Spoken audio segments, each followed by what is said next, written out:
we'll do announcements first. So, so I'll make the announcements, all the council makes the announcements. I can look at you and say, these are the announcements. I'll say, Mayor, do you have any announcements you want to make? And say, do you have anything you want to do? What? What? I want to take a surprise. Can I just tell you? Yeah, just tell me for now. But you can tell others. Maybe calling a race to fire this in public works. Yeah. Like in the race.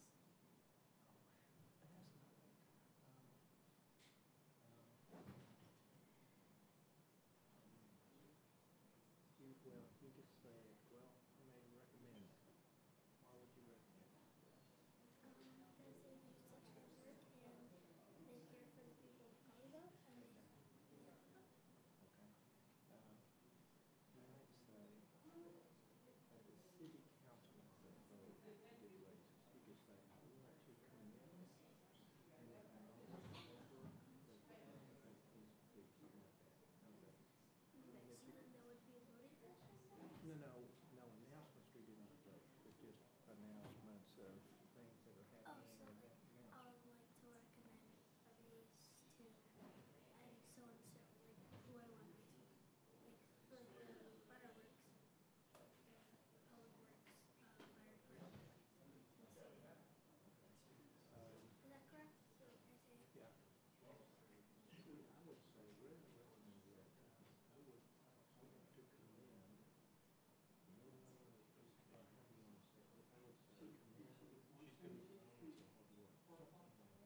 She's going to be hard work. Anyway, yeah, I'll just put it up here. so say I'd like to acknowledge public works, the firemen and police, how hard work they've done. And you could say, this is Yeah.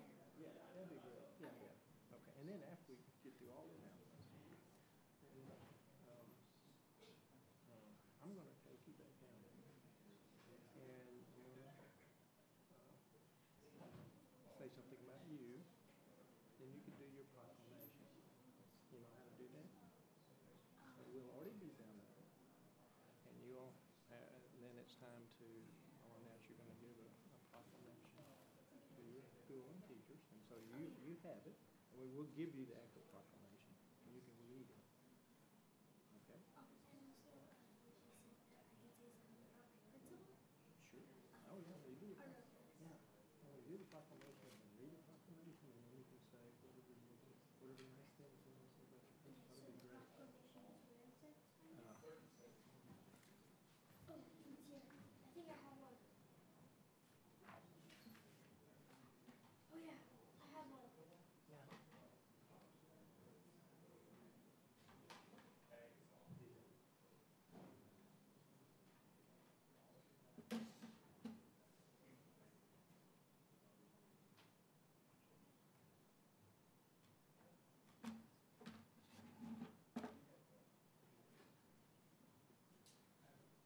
This is the real one. And this one, you guys.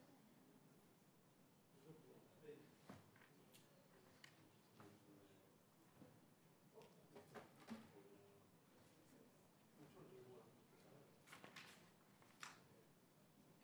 So I'm starting with number 4. Yeah. Yeah, so that's the proclamation we just talked about.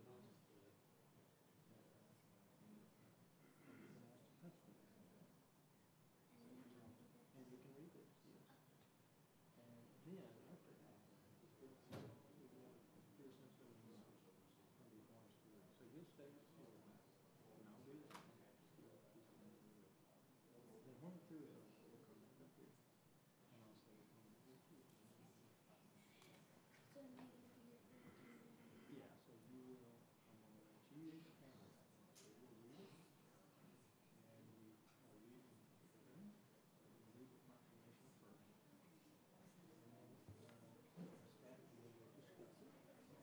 When that's done, we have a public hearing. So I can tell you, you say, I'm going to open the public hearing.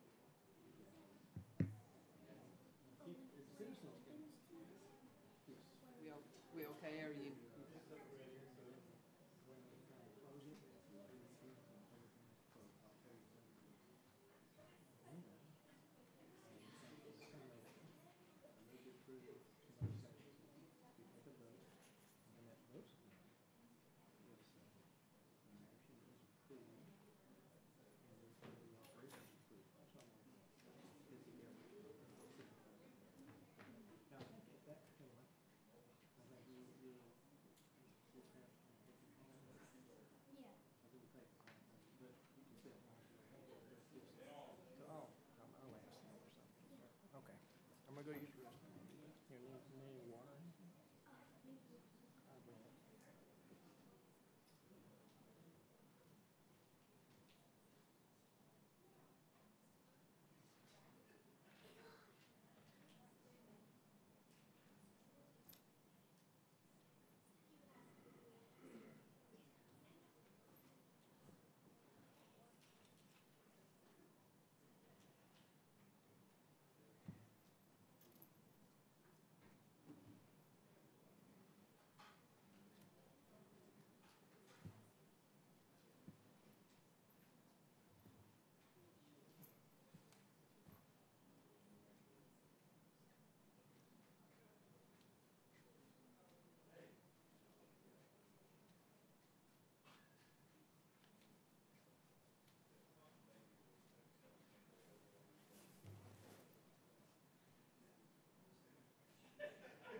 How's it going?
Wesley.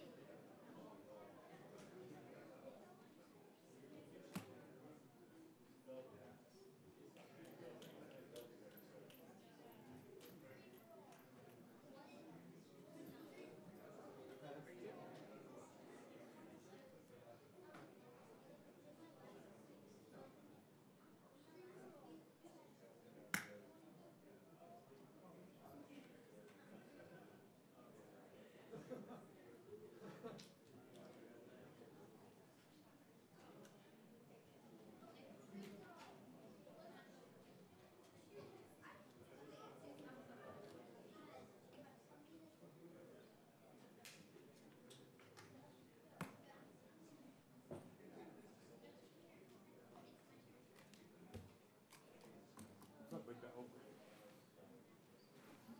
Ready?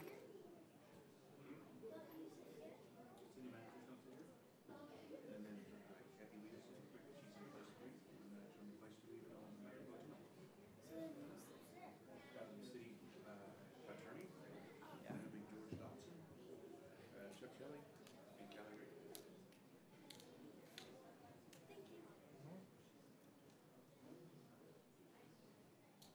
All right.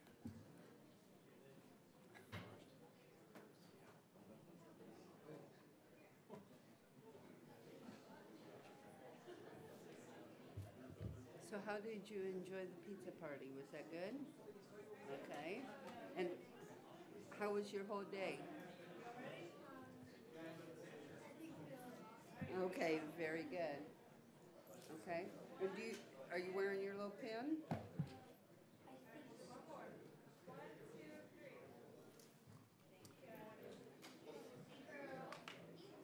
Let's see. Here. Don't worry about that. I'll give you mine.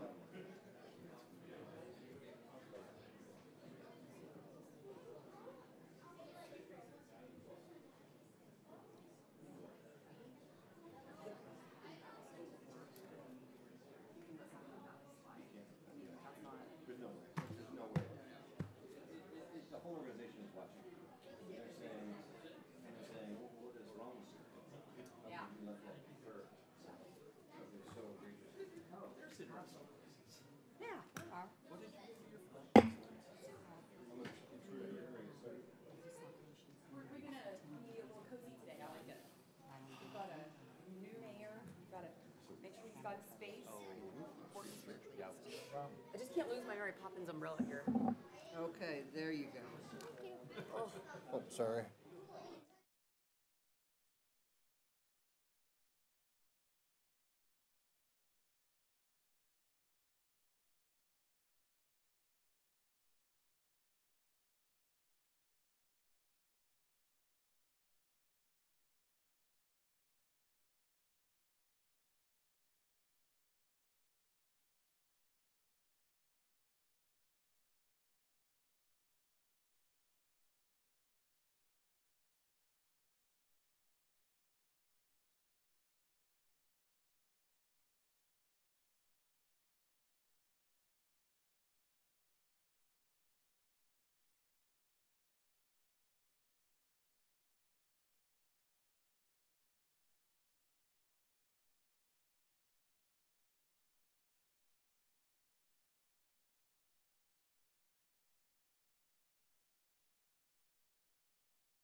Nope. Down here. Party crasher. I look like No, please.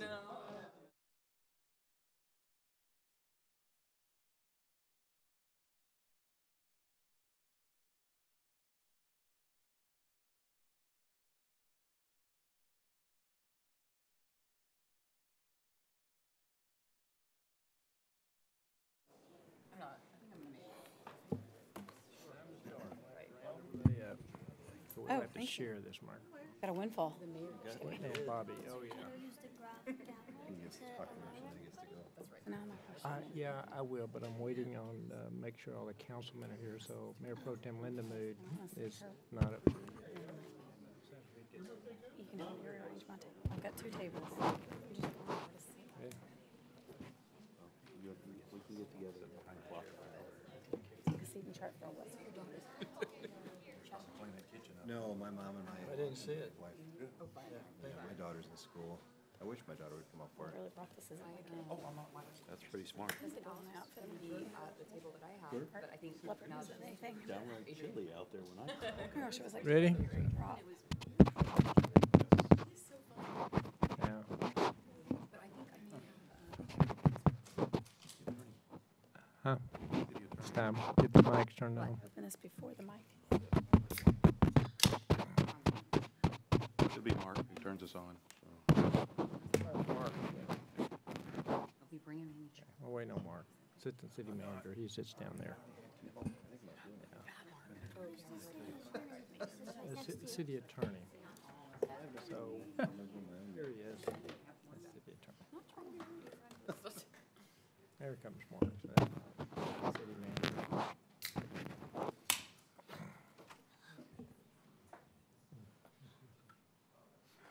Did y'all meet? we did not.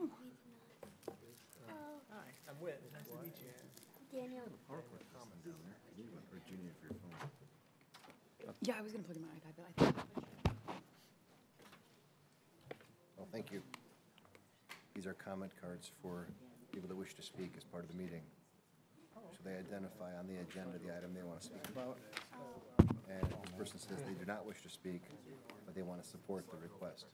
Okay, okay, great. So Mayor will, when he gets that item on the agenda, will acknowledge those parties who wish to speak. What does that say? Cold, Lale, Ohio, See, that's the problem. right. That's the problem. We're ready. Not. I just want to harass you. Take care. What are you harassing her about? Did they? See it, very good. Oh, yeah, so. We haven't heard back. Okay, perfect, thank you. This is the same copy I had this one. That's pretty good. It's amazing. I'm not hungry. No, I mean, those. You did? 4 o'clock, I was having coffee. That's why you're buzzing around me. For my 4 a.m. coffee. That is not why Okay, I think we're ready.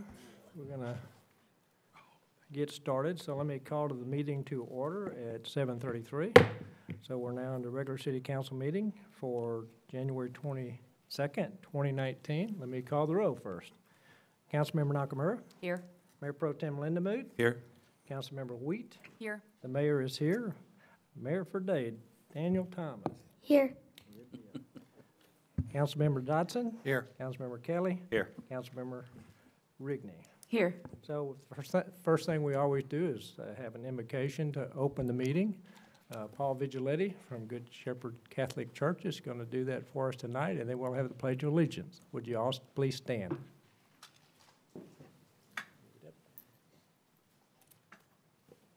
Heavenly Father, we come to you today asking for your guidance, your wisdom, and your support as we begin this meeting. Help us to engage in meaningful discussion, allow us to grow closer as a group, and nurture the bonds of community. Bless our efforts with clear insight, our deliberations with wisdom, and our decisions with impartiality. Fill us with your grace as we make decisions that might affect our community, and continue to remind us that all that we do here today, all that we accomplished, is for the pursuit of truth, for the service of humanity. We ask these things in your name. Amen.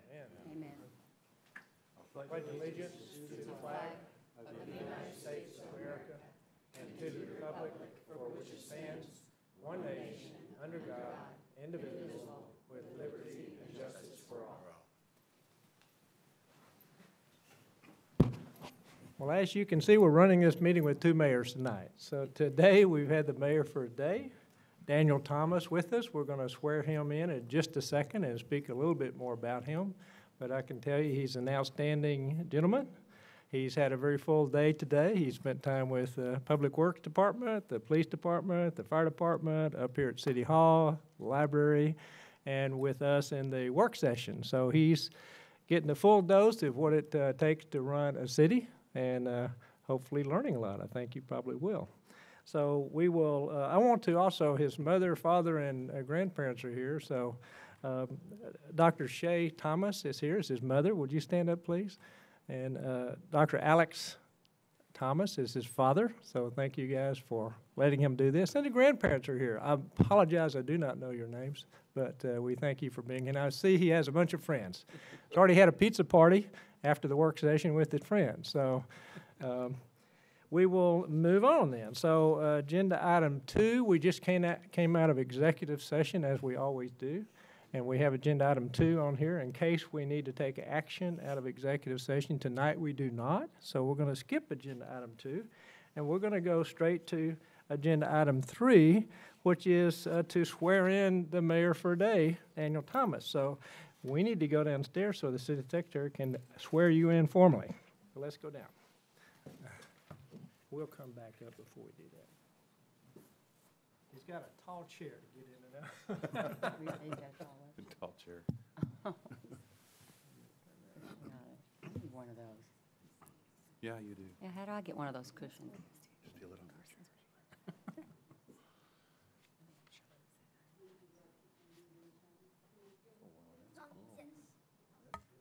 Family, friends, would you please join the mayor and stand behind him?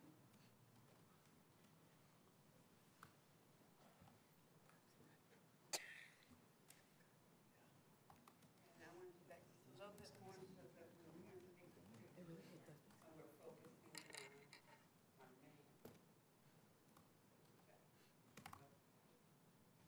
Are you ready?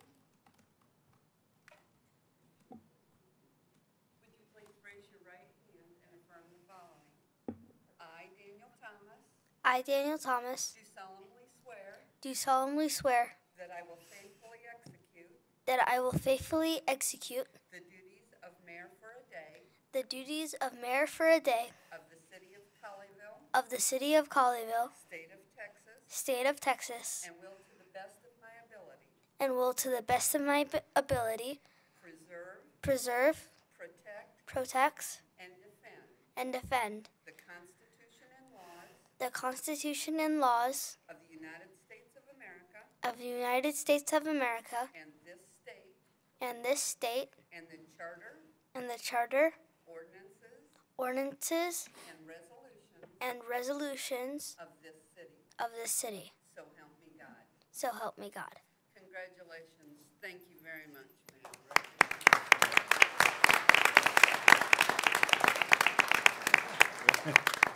Now you're official, we have to go to work.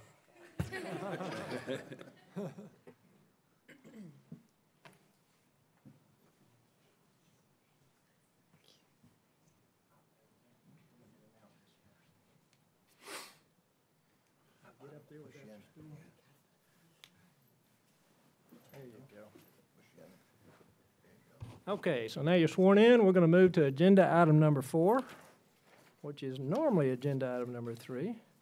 But this is where we do announcements of all kinds, and then we do recognitions and proclamations. So first we'll do announcements, as we always do.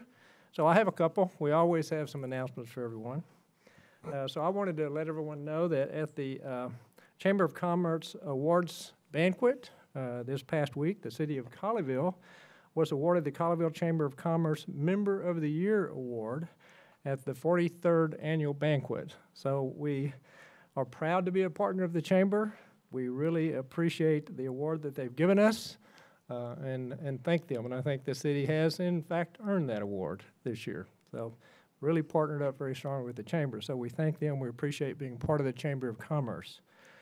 The second thing I wanted to let everyone know, on February the 7th, which is at the February luncheon of the Chamber of Commerce, I'm going to be presenting the State of the City, the annual State of the City presentation. So we'd love for you to come out to that luncheon and hear that. So I'll be reviewing for the past year, what's gone on in Colleyville, what are the good things, where we're going to the future. So I think that will be interesting to hear those things.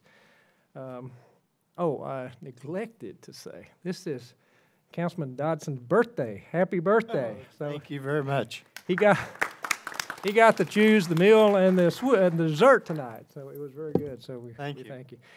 Mayor, do you have any announcements at all you may want to say? We'll be down there later to talk to the proclamation and whatnot. But Yes. Okay.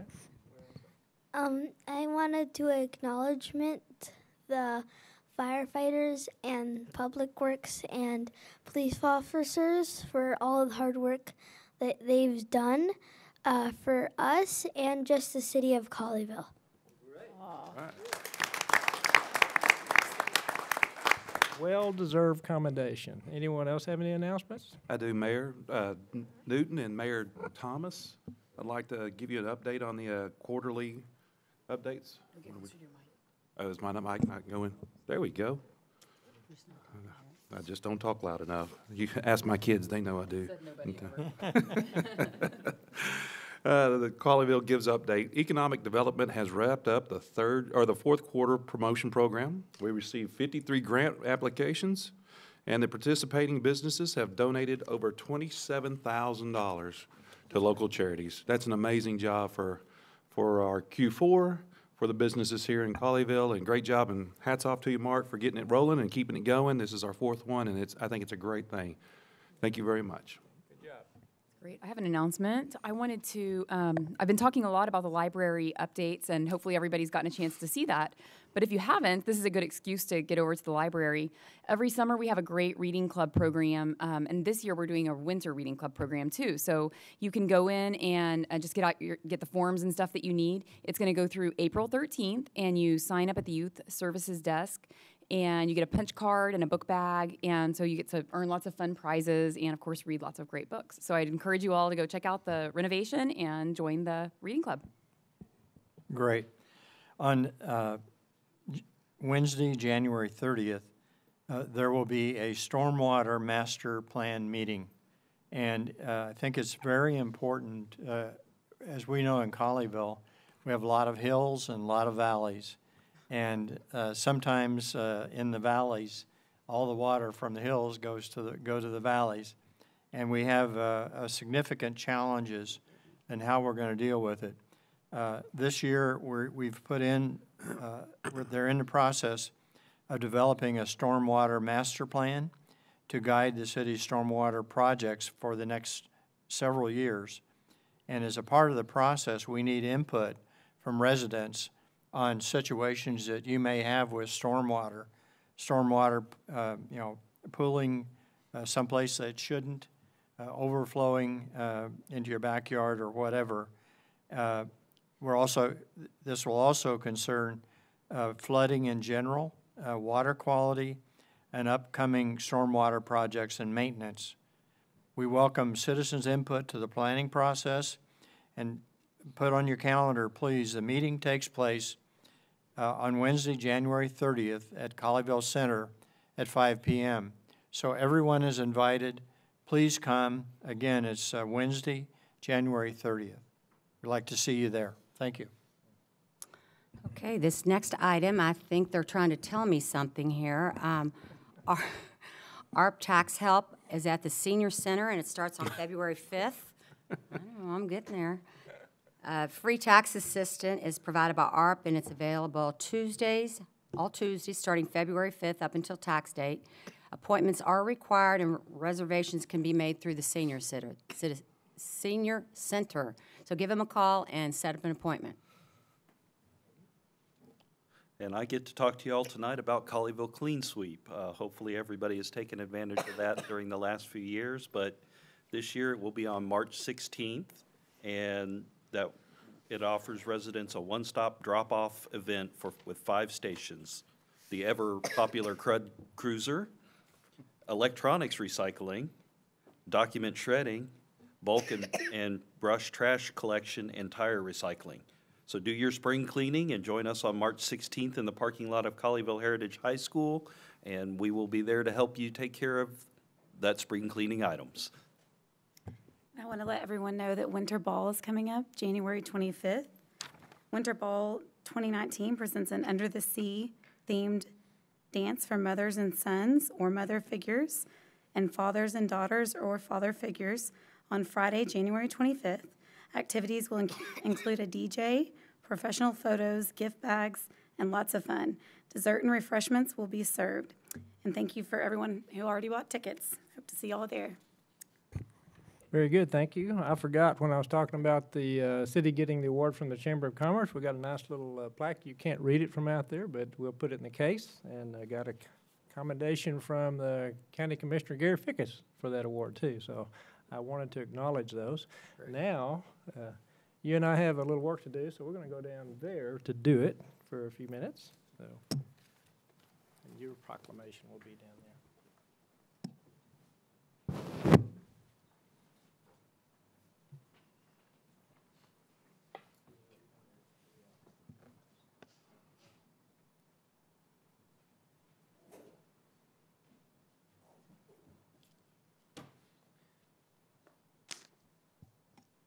Set that down for a second or not? You can pick it back up whenever you need it. Can you hear me out there? Okay. So first thing I want to do is I want to commend the mayor for today, Daniel Thomas. He's an outstanding young man. Commend his parents for raising such an outstanding young man. Spent some time with Hill today, and so the mayor for today is open to grades 2 to 7. And they write a paper up to 2 pages to talk about what they would do if they were mayor to make the city better. And he wrote an outstanding document. In fact, so outstanding that I'm going to take 5 minutes and I'm going to read it to you because I think it's very good. So I'm going to do that first. So this will take 5 minutes, but I think it's well worth because I think you adults will learn something from this. So, Colleyville, the best city in Texas. One of my favorite shows is the Andy Griffith Show. I love to watch it in the evening with my family. I like the show because it's funny and always makes you feel good. I feel like Colleyville is our own Mayberry because it feels like a small town because you know everyone. Neighbors are kind to each other. People treat each other nicely. And best of all, Colleyville has many parks. It is also easy to go fishing. The other day when I went to the park and I saw my 3rd grade math teacher. Another time, I saw my neighbor's kids selling Scout popcorn at the store. Everywhere I go, I see my teachers, Cub Scout friends, church people, and soccer friends. Because everyone knows each other in different ways, it's helped people be nicer to each other. This makes Colleyville special and great. If I were elected mayor, and you have been appointed, I would make people more aware of the city events and add new traditions so we can make Colleyville the best city in Texas. Hear, hear. One way to make Colleyville the best city is to promote our beautiful parks. My family and I love going to the different parks in Colleyville. Last weekend, we went to Colleyville Nature Center, and it was so much fun. Whenever I tell my friends about the different Colleyville parks, many of them don't know about the different parks. We should have a way to tell more people about what great parks we have here. Since we have 12 parks, we should have a Park of the Month program where we highlight one park each month and tell the community about it on the city website and newsletter. This will also help our community get outside more, walk more, and get healthy. Great thought. The second way to start a holiday tradition, when our street water valve was broken, 4 people from the city came immediately and fixed it in 2 hours. They left before we could thank them. I have seen the same group of people working on the city curbs and roads in different places in Colleyville. No one knows they are doing these things, but they fix things which keeps Colleyville looking so nice. We should have a way to thank them for all the work they do. I think kids should volunteer to bring baked foods and hot chocolate to city workers, firefighters, and police officers when they are working during the holidays. We should have this as a tradition on Thanksgiving and Christmas because these first responders are away from their family and friends. We can do this very easily by having a sign-up genius link on the city website where people can sign up for hours during the week of Thanksgiving and Christmas. Pretty smart, huh? This guy's technically savvy. He's following after me. Yes. The third way to spread Colleyville news and events by using a voice assistant like Amazon Alexa on your phone. I love using the Alexa voice assistant for keeping timers for my homework, asking it general questions, and how to spell words. I also asked Alexa to tell me funny knock-knock jokes. It is very useful since you can just speak to Alexa instead of typing or using a computer. Last summer, I started working on my own Alexa skill for making jokes. I was thinking the city of Colleyville should have its own Alexa skill. Also, you can make Alexa skill for free, so it would not cost the city any money at all. There you go. Hey. A few weeks ago, I started making an Alexa skill for the city of Colleyville called My Colleyville. It worked well, and the Amazon store just accepted it. All you have to do is ask My Colleyville voice assistant questions about Colleyville, and it will give you lots of useful information. You can ask it about the city activities, events, and fun stuff to do here. You can also ask it about road construction dates, how to contact the police, the library, animal control, the post office, and about our parks. If you're not sure of where to go eat or want to try different Colleyville restaurants, all you have to do is ask My Colleyville to recommend a few. Great idea, huh? Great idea. Love it. Got to find my place now. You can ask it about the history of Colleyville so the new people moving here can learn about it. Blind people, the handicaps, and older people can get city information more easily because they can just ask My Colleyville instead of having to type it or look it up. A voice assistant like My Colleyville can also reduce car accidents since you can just ask Alexa instead of typing it. This will keep our streets safer. You don't do your homework with Alexa, do you? Oh, okay. The fourth way to make Colleyville the best, it's not through. The fourth way to make Colleyville the best city is to promote city events like National Night Out. I went to the National Night Out in my Cub Scout troop and enjoyed the firefighters and police officers. The one thing I noticed that night was that there was not a lot of people there. This is a great event to get to know the first responders and show our thanks. We should find a way to get more community people to attend, creating posters for schools and informing each school's PTA about National Night Out will spread the news of the event. Great idea. The fifth way is to celebrate our first responders. While looking online, I found out that September the 25th is National First Responders Day. I think we should celebrate this day in a big way. To celebrate this day and make people more aware of it, we should have a Celebrating First Responders poster contest each year. Kids can make a poster, and the top 3 will get a little prize at our National Night Out event, which is usually in October. Good idea, huh, Chief? This way, we can celebrate our first responders and also get more people to attend National Night Out. Finally, I think it would be great if we started a program to help our neighbors, like those who are older and those live by themselves. My grandparents live close by, and whenever they need any help, my dad and I go there to help them. Many of older neighbors don't have family close to them, so I thought we could start a helping neighbor program. Kids and adults could sign up for an hour of volunteer work by signing up on Sign Up Genius for free. Using these ideas, we can keep and spread our city's Mayberry feel, also by promoting the things we already have, creating city traditions, and helping each other. We can make Colleyville the best city in Texas and in our country. Great job. Yes, it was.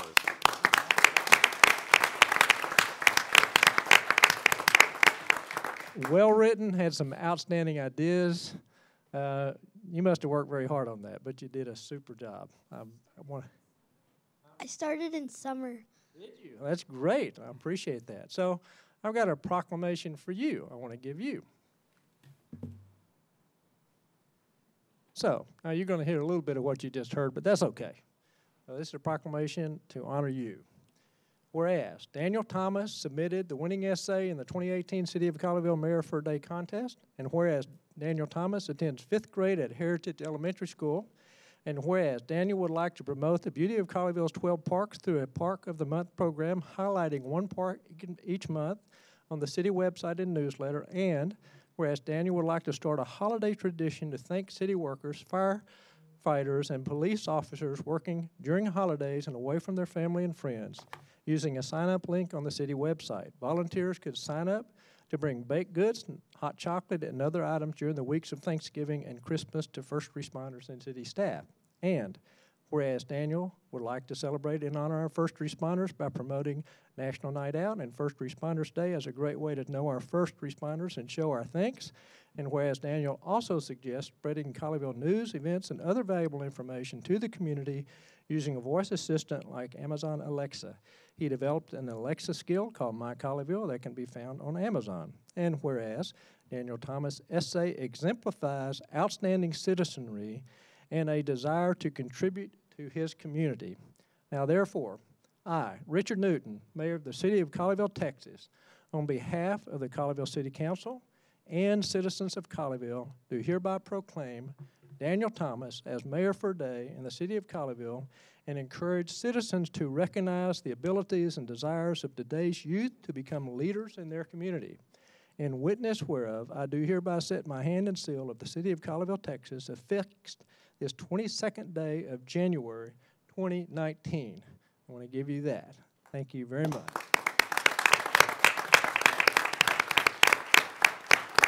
And I have one other thing I want to give you since you're so outstanding.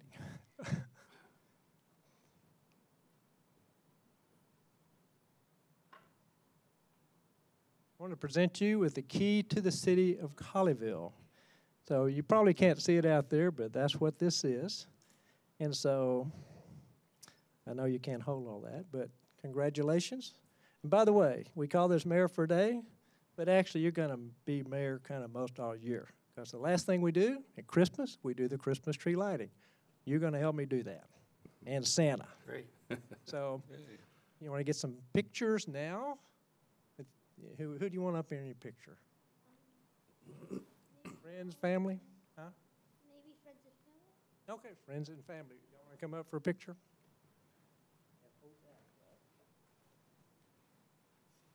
Yeah, I was so impressed with him. He covered all the city, public works, fire department, police department. Y'all are doing a great job. And y'all, you're going to have to arrange his errands so everybody can be seen. Missing one, hold on.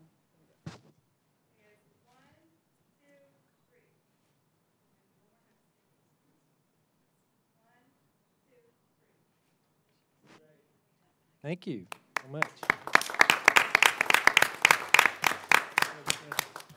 Yeah, so yeah, we will do this. You want to set this up here? Now.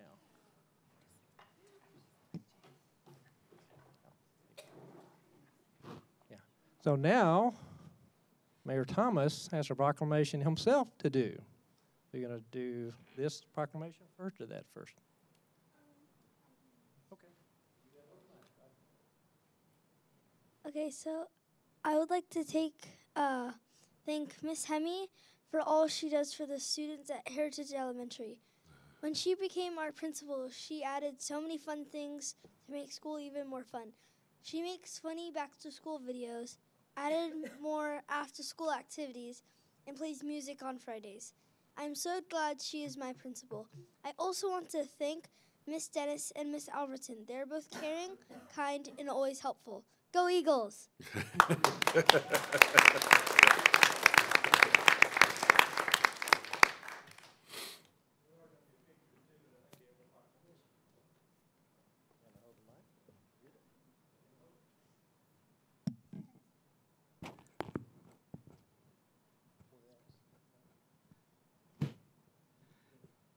Mayor, pardon me, Mayor, why don't you ask your principal to join you?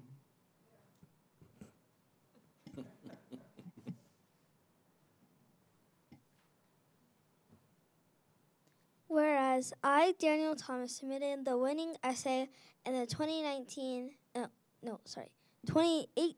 City of Colleyville Mayor for the Day contest. And whereas being a student at Heritage Elementary School, I recognize the great contribution of our teachers in the education process and teachers at Heritage Elementary School consistently display highest standards of education system, and teachers play a tremendous role in shaping the future for all generations. Now, therefore, I, Daniel Thomas, Mayor for the Day of City of Colleyville, Texas, do hereby proclaim Friday, January 25th, 2019, Thank a Teacher Day at Heritage Elementary School, and encourage all students to express appreciation to our teachers for their efforts by writing them a note, taking a moment to say thanks, or any expression of appreciation for their valuable efforts. In witness thereof, I do hereby set my hand and seal of City of Colleyville, Texas, affixed this 22nd day of January 2019.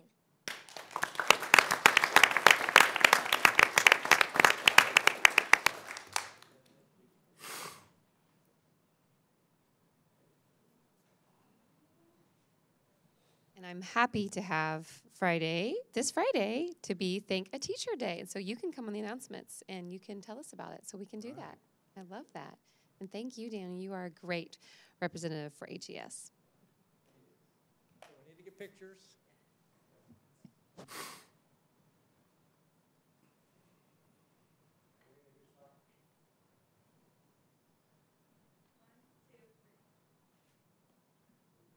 Thank you all so much for coming and being here tonight. We're not through, man. I have one more thing to do, and then we'll get to the next agenda item. So we're going to recognize Orange Theory Fitness Colleyville as the business of the month. So we'd like owner John Wood to come up. John's here. Yeah. There you are. Well, thank you for being here, and thank you for being in Colleyville with your business. Yeah, Richard Newton, nice to meet you, and of course you know, and Councilmember Nakamura. And I don't know if she's been going to your place or not, but she did there today. Okay. Well, we thank you so much for being here. I know you have a structured workout and interval type. I mean, me and my wife work out 3 times a week and do a lot of that stuff, so it's great for health, and I'd recommend anybody to go do this. It's really worthwhile. And Mark, you want to say a few things? I want to thank you for your investment in Colleyville and being located here in the city. I know you're located in the Whole Foods Shopping Center for those that want to come take a visit. And Councilmember Lindemood mentioned the quarterly program earlier. I know you participated in our Q4P and donated to the GCISD Education Foundation, so appreciate your participation.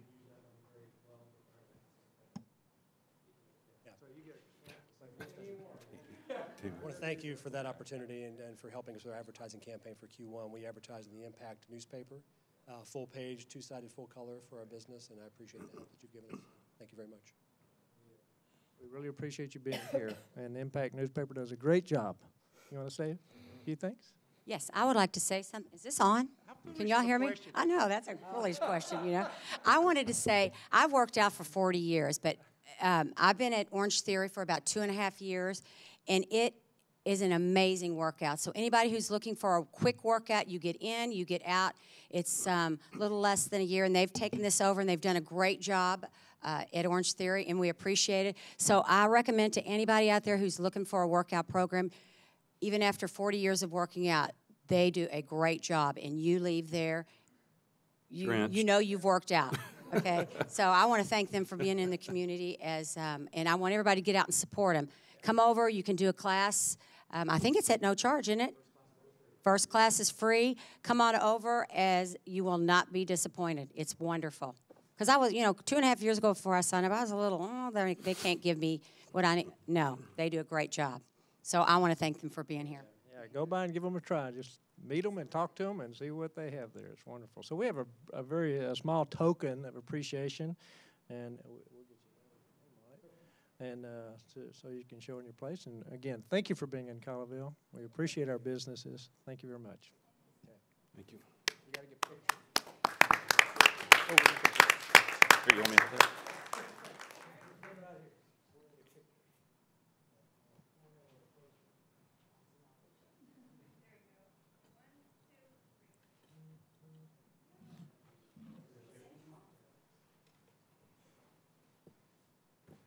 All right. Here's your book back. You may need that.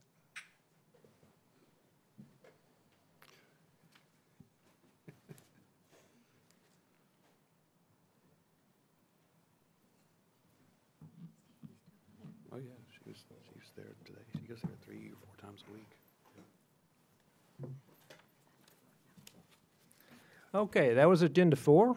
So we will now move to Agenda 5, which is the consent resolution. And I tell you, I'm gonna let the Mayor Thomas take care of this one for us.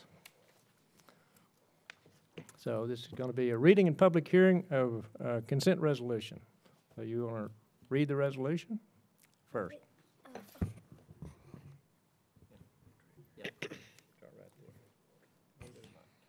Resolution R-19-4350. A resolution approving City Council action under consent items at regular City Council meeting of January 22nd, 2019. City Council has taken action on certain items on the agenda under consent items. Now, therefore, it will be resolved by the City Council of the City of Colleyville, Texas, that the agenda decisions approved by the City Council actioned under consent items followed as hereby adopted. Approval of contract with Denco Construction Specialist for the Webb House renovation projects in the amount not to exceed $2,233,000. I didn't vote for that one. 233,000. You give Councilmember Dodson a heart attack. We all went like this. He just wanted to make sure we were awake. No. And authorize the city manager to execute same and any associated change orders in the amount not to exceed 25% of the contract's price. Approval of the construction contracts with Canary Construction, Inc. for State Highway 26 and Pleasant Run waterline improvements in a amount not to exceed $245,490.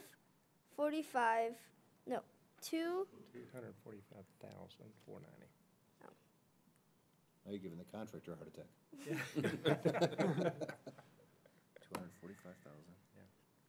245,490. Right. And authorizing the city manager to execute the contracts. And it's so resolved. And it's so resolved. Very good. So now we need to hear from a city staff to tell us what that's about. Good evening, Mayor, Council, Mayor for a Day. Adrienne Lothery, Assistant City Manager. I'll be covering item 5A related to the Webb House renovation project. So as you're all familiar, the Webb House project has been something we've been discussing for about the last 18 months. And for those that aren't familiar with the Webb House, it is over on Shelton Drive. If you've seen the red caboose over there near the Cotton Belt Trail, that's where the Webb House historic property is.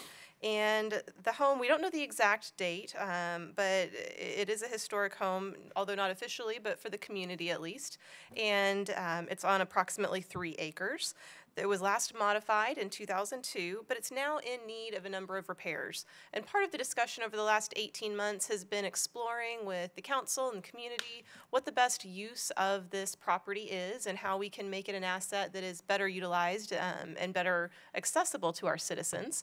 So as part of that discussion, we visited with the Parks and Recreation Advisory Board, with the Historical Preservation Committee to receive input and feedback. And over the course of these discussions, the project has evolved in scope and to its ultimate configuration.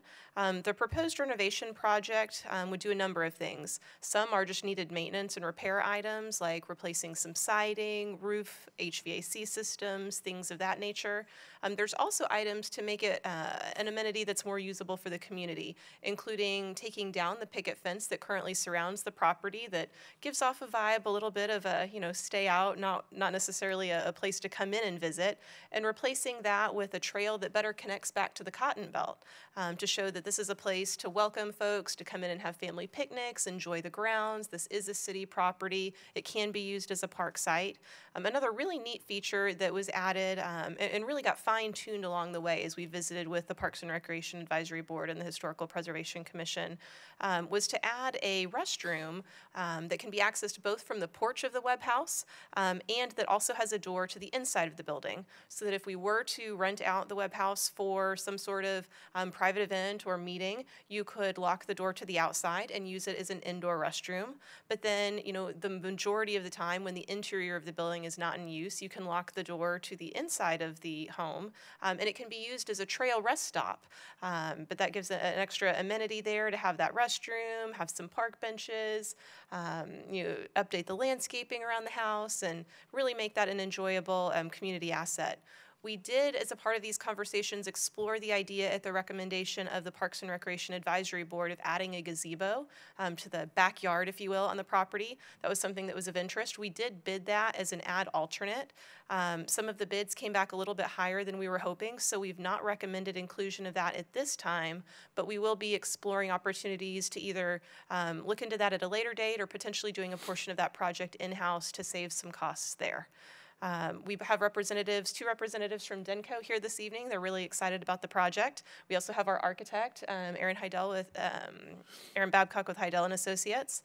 But if there's any questions, be more than happy to answer those. I will note that we used our standard city bidding procedures for this. We had a total of 18 plan holders. 5 companies attend the pre-bid meeting, ultimately ended up receiving 2 bids. But as you can see on the slide before you, based on the opinion of probable cost we received, we felt that the Denco base bid was appropriate.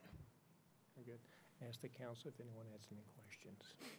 Ask the council if they have any questions. Does the council have any questions? Yes, I do. Adrian, I have Go a ahead, question. Go ahead. How old is the house? We don't have an original construction date that we've been able to locate. We know that it's not on the official historic property register like the Bedeau House is. But Aaron, do you have an estimate? 1927. Okay. I've just got a concern on spending that much money. I'm really concerned about spending that much money, redoing it and just having it sit there. What do we think is going to be, what are people going to use it for? So What do you think? That's certainly up to the city and the council. I think some of the options that had been explored as a part of these discussions were making it available for community groups or even citizens if they wanted to rent it for, small showers, community group meetings, things of that nature. There's always the potential that as we've made it more welcoming in terms of the grounds that, Boy Scout troops, Girl Scout troops, different community groups could have activities there. I believe the Garden Club maybe has their plant sale on the property every year. But in terms of the inside, I think it would really be a as requested basis. Yeah, I just think that came in a little bit high, and my concern is putting that much money into that. So I am concerned over that one. Certainly. Part of the problem is that the existing structure has some issues with lead paint. It also has some issues with some major renovation that's needed as far as upkeep. And so that's part of the cost equation. The use equation, though, also includes the outside facility as a trail stop. And so being a destination along the Cotton Belt where people can come and sit and also have a public restroom. So there's kind of that dual purpose, but it is expensive because of the degree of improvements that are taking place. Well, I'm wondering if it, are we keeping this because it's historic, or would it be more cost-effective to tear it down and do something new because of the cost of it? Well, my thoughts on that, this is a piece of history for Colleyville. And It's so we a- did have this. It's what? A piece of history for piece of Colleyville. history. And so we do not have many pieces of history left in Colleyville.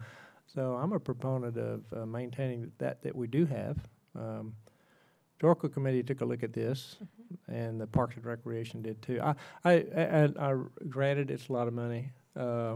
It's a nice facility. I don't know if hopefully people know where it is and what we're talking about. We are going to get 2 new usable restrooms out of it. It's going to be a nice area to walk and kind of be a park-like, as you talked about. But basically, it is a piece of history also, there next to the train. So, George, I know you had a question. No, go ahead if somebody. Well, I think it's important that we preserve the history as well. I was thinking that, the kids could learn about Colleyville and maybe take field trips there, but I definitely think it's important to preserve Colleyville's history and the kids to have pride, or just the residents to have pride in our city and kind of where we came from. So, Who will be maintaining this on the inside if we do the restorations? So in terms of the grounds and the outside, that's primarily our park staff that handles that. I think if we have any sort of significant facilities needs, we would want to involve our facilities manager on our public works team. So to that extent, it might be a little bit of a partnership. So we're going to lease it out, rent it out to people to use, and hopefully we get some type of revenue back out of it to go back towards the money that we're going to put to invest into it, correct? We certainly can, if that's the council's desire. Or are we just, well, then that's what I want to make sure. Are we going to charge a fee to use it? I would expect, yes, this is a Okay. small nominal fee. Okay. And that'd be part of our discussion normally when we set our fees for all of our facilities. Yeah, we typically have a fee discussion in the summer during the budget process, so there'd be an appropriate time to bring that forward as the construction was wrapping up. Okay, and I would just like to go on record to say that I'd hope that we would give Colleyville residents a little cheaper price than outside entities that would want to borrow it. And or we use it. typically do that. And preference, okay. Yeah, I had asked for a breakdown of the costs, and I would like to see this included in the package so that everyone has an idea of what the charges are. There are two things here that I'm questioning. Because we're not going to include the pavilion, there's a charge here of $6,000 to take the electricity to the pavilion. And I would suggest that that be dropped from the contract. We certainly can. If we want to explore doing a city staff constructed gazebo at a later date, we would likely need to incur the cost at that time, but we can certainly eliminate from this portion of the project if desired. Yeah, one aspect of that is the gazebo is expensive, but the construction or the erection of the gazebo is really the expensive part. So we think that we can buy one, they're basically a kit, Sure. and do it ourselves in the future. And so maybe the compromise is we provide the chase for the future wires to be pulled, but we don't actually bring the power all the way out there at this time. And so there might be a way to save some of that while still providing for some of the infrastructure for the future gazebo. Well, you yeah, always like a my challenge. reaction was that's an awful lot of money to bury a electrical cable. I'm sure we can find a local electrician to do that. That's just a general thing. Absolutely. One other thing that's on here is bike rack. I'm just wondering why that wouldn't be a good project for the park staff also. That's $3,000. So I think the bike rack that's been included in this proposal, and Aaron, please correct me if I get this wrong, is to purchase a similar bike rack to the standard city street furniture with the benches and the trash cans and bike racks that you see in other areas of the community. I believe it's a black powder-coated metal structure, so it's pretty substantial. And we simply selected that one to be consistent with what you'd find at our other city facilities. Yeah, okay. We can make sure, though, that the bike rack is direct shipped to us so that we're not paying an upcharge on it. We can Yeah. order it ourselves. In other That's my suggestion, yeah, my suggestion too. So that's, as I said, my main suggestion is that the information be made available so that everybody knows what the money's going for. I too had a discussion with a citizen today, number one, asking me what we're going to do, so I was able to tell her that. But also, I saw another discussion asking why we didn't just tear it down and put in a separate building that would be much cheaper. But that's, I'm just saying, I'm just giving that feedback. Okay. Thank you. Was, George, you also had said something about the not retainage, but the extra on top of the percentages. You had a concern with that. I just didn't want you to forget and pass off. The extra what? I'm sorry? The change order capacity. change order concern? Oh, the change order? The percentages on the change orders you were talking about earlier. Oh, yes, yeah, I forgot that. I just wanted him to go ahead and finish it out. I'll go ahead and do that. I'm very concerned about the 25% uplift of us agreeing with that, and I would propose that be cut back to 10%. Yeah, I would have no problem with that. I don't expect any change orders of substance to be approved without coming back to council. I think what this standard language was trying to do is follow some statutory language and provide for the opportunity for flexibility if things occur as part of open walls. But I don't think, there's not a problem with that at all. I agree with you. Traditionally, in construction like this, there shouldn't be very many change orders, and if they are, they should be minor. If something extraordinary occurs, that should stop the process and involve a further discussion at the council level. Thank you. Yeah, not a problem at all. Yeah, that was it. Thank you. Thanks, Bobby. You're welcome. I knew you were going to bring it back, so let's just get. I would have mentioned it. I know. So if there's no further questions, could we have a staff briefing on item B? Okay, so if there are no more questions, can we have a staff approval on B?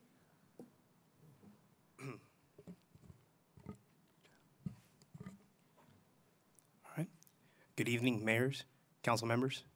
Ray Silvarez, Director of Public Works. I'm here to seek approval for a construction contract with Canary Construction for the waterline improvements along Pleasant Run Road and State Highway 26. To give you a quick background on these two projects, during the design and construction of Pleasant Run Road, we did not have jurisdiction to cross the waterline underneath the railroad tracks that are owned by TexRail. When we did seek approval, we were already too far along the process, and we decided not to continue with that water line until maybe further down a later date. Also in that process, at the State Highway 26 between Main Street and Pleasant Run Road, we ran into a utility conflict between the water line, the existing water line, and the proposed storm drain. That project was going to be a little bit costly, going through all the change orders through TxDOT, so previous administrations decided to join those projects together and make them a one base bid, and it's which what I have here before you. So it would be boring a 10-inch water line underneath the creek, underneath Pleasant Run Road, and boring underneath the train tracks underneath Pleasant Run Road. Those are the history behind it. I do recommend approval for this construction contract. If there's any questions, I'd be more than happy to answer them. Ask if there's any questions. Are there any questions? Just, Ray, real quick, do you have an idea? I know it's in a bid, so there's two aspects to this project, but do you have any idea what portion of the project would be attributed to the Pleasant Run portion under the tracks? As far as percentage-wise of the construction contract? Yes. Yes, I would be more 40% for the Pleasant Run Road boring and 60% for the State Highway 26 because of the double crossing you have.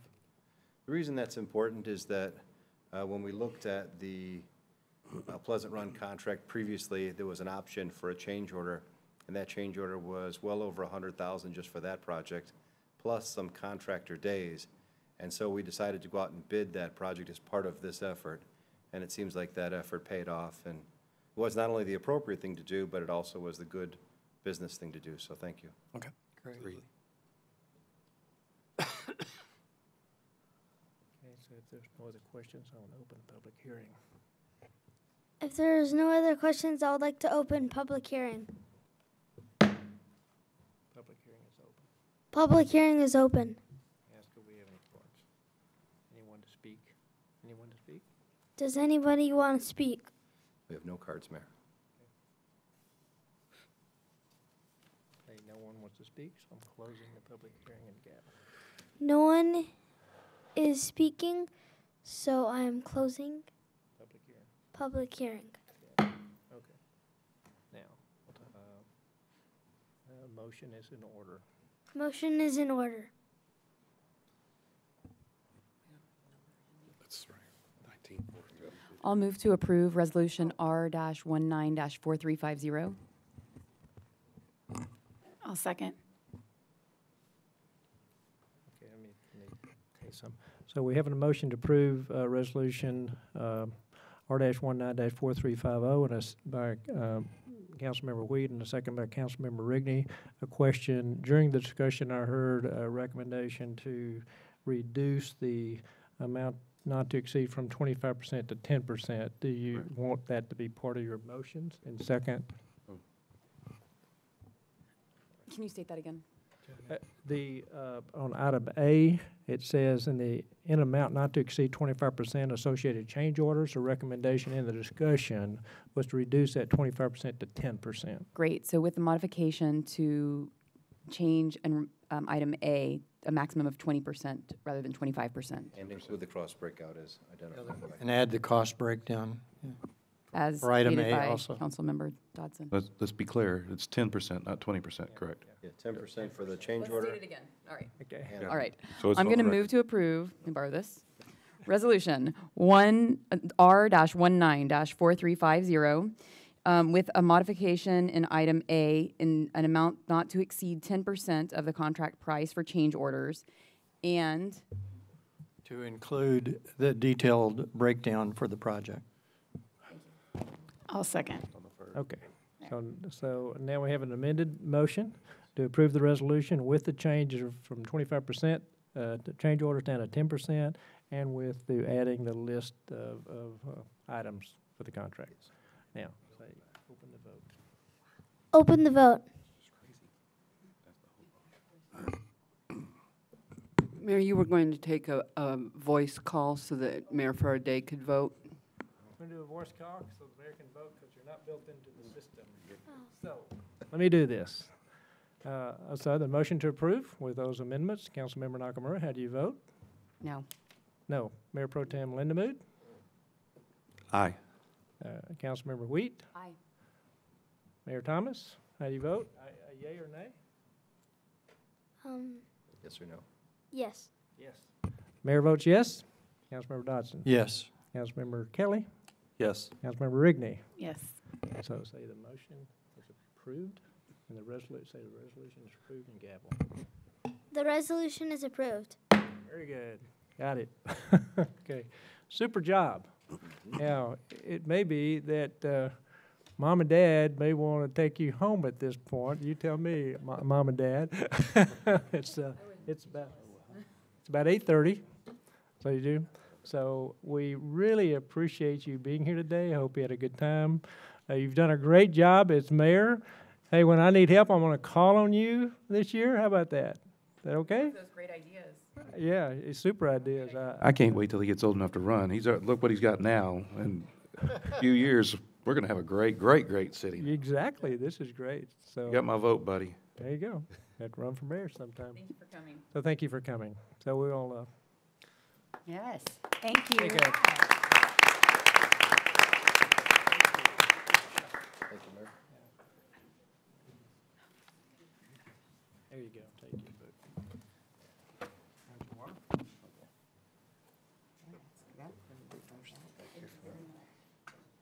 Right back there. Just blow it up, man.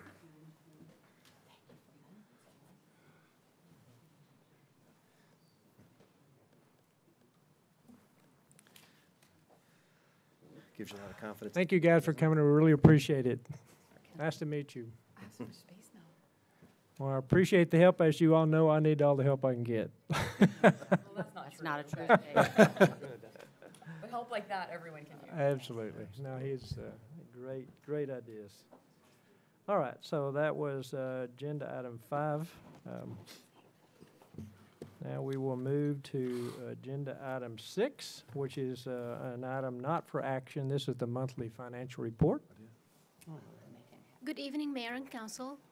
As this evening, we're going to discuss the monthly financial report for December of 2018, which is the end of the first quarter, fiscal year 19. In this report, we added a new thing.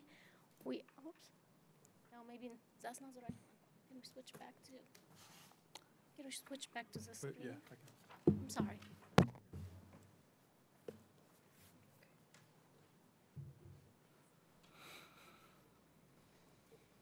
So this month, we added few markers on the charts to show where we would be at 25% of the fiscal year, assuming that the revenues and expenses are incurred evenly throughout the year. So the revenues for general fund are at 32% of the budget, and the expenditures at 21% of the budget. If we go into the details of the revenues, the main sources of revenue for the general fund are the ad valorem taxes, franchise fees, and sales tax. Most of the collections for the ad valorem taxes takes place between December and February. So right now we're at 46% of the budget, which is in line with the historical trend, because usually we would collect about 98% of the budget for the property taxes by the end of February. The franchise fees is just at 8% at this point, and it's still in line with historical trends. Most of the collections for franchise fees come starting January in the form of annual and quarterly payments. Okay. So we're not going to see much of the activity until then. Okay. Let me just make sure everyone heard. So what you've added to this plot is the purple bar. Yes, sir. And that purple bar represents where we should be at this time of the year, which is 25% of the fiscal year is complete. So everywhere the purple bar is, that's kind of a measure, right? So on revenues, I noticed we are above the purple bar, which means we're doing better than expected. On expenditures, we're a little, I'm talking overall, we're a little bit below, which is good, the right place to be. Yes. Okay. Okay. Just want to be sure everybody heard that. And the last major revenue in the general fund is the sales tax, and it's at 8% of the budget as well. So far, we collected $301,000 in revenues during December. This is the revenue that was earned back in October because we're 2 months behind between the time we earn the revenue and we actually receive the revenue. To go more into the details of the general fund, we can see that in December we collected $301,000 for this year's $301,000, and last year's $297,000. So this year's collection is 1.24% above last year's. And this is the amount that's reflected in this monthly report. In January monthly report will show that we collected the payment that was, or the revenue that was earned back in November, and it's $292,000 compared to $306,000 earned last year. It's a decline of 4.6%, but if we look at the year-to-date totals, we'll see that we're just $10,000 below what was collected last year as of the end of January. And if we look at the October chart, we can see how over the past 5 years, our revenue really increased noticeably in sales taxes. Shireen, I had one quick question. Sure. On the, when I looked at the detail report, and sorry to interrupt here, but the license and permits were down 25%. Do we know why that was the case? Actually, last year, As of the end of the first quarter, we collected more than 33% of the budgeted revenue for this item. We have an exceptional year last year, which was not the norm. Okay. But if we look behind that year, we'll see that we're still in line with where we should be. And Councilman Dodson, let me just, as a guy that pulls the permits, the reason why a lot of contractors will do that is so that they can get that money and revenue out for that fiscal year to where it doesn't hit the following year, and they pay different taxes and stuff like that on that, plus interest rates and stuff on their projects, so. Okay, I thought it was in licenses and permits. Yeah. So you say they pull them later? Well, they'll pull them early, before the end of the year. And so Oh, that's okay. why it reflects so heavy towards the end of the year and lighter towards the first, because they've already purchased those at the end of the year before. We do the same thing. But last year, it was unusual. Kinda. Okay, thank you, that's all I need. Thank you. My pleasure. Any questions so far? Perfect. So next we have the utility fund. If we look at the revenues, we're at 18% of from the budget, and the expenditures at 16% of the budget. As we look at the utility fund, we need to remember that it's seasonal, so towards the summer we will have an increase in the usage, and this is where we see more of the revenue coming. If we look at the base rate, we're in perfectly where we should be. The water base rate is at 26% of the budget, and the sewer at 25% of the budget.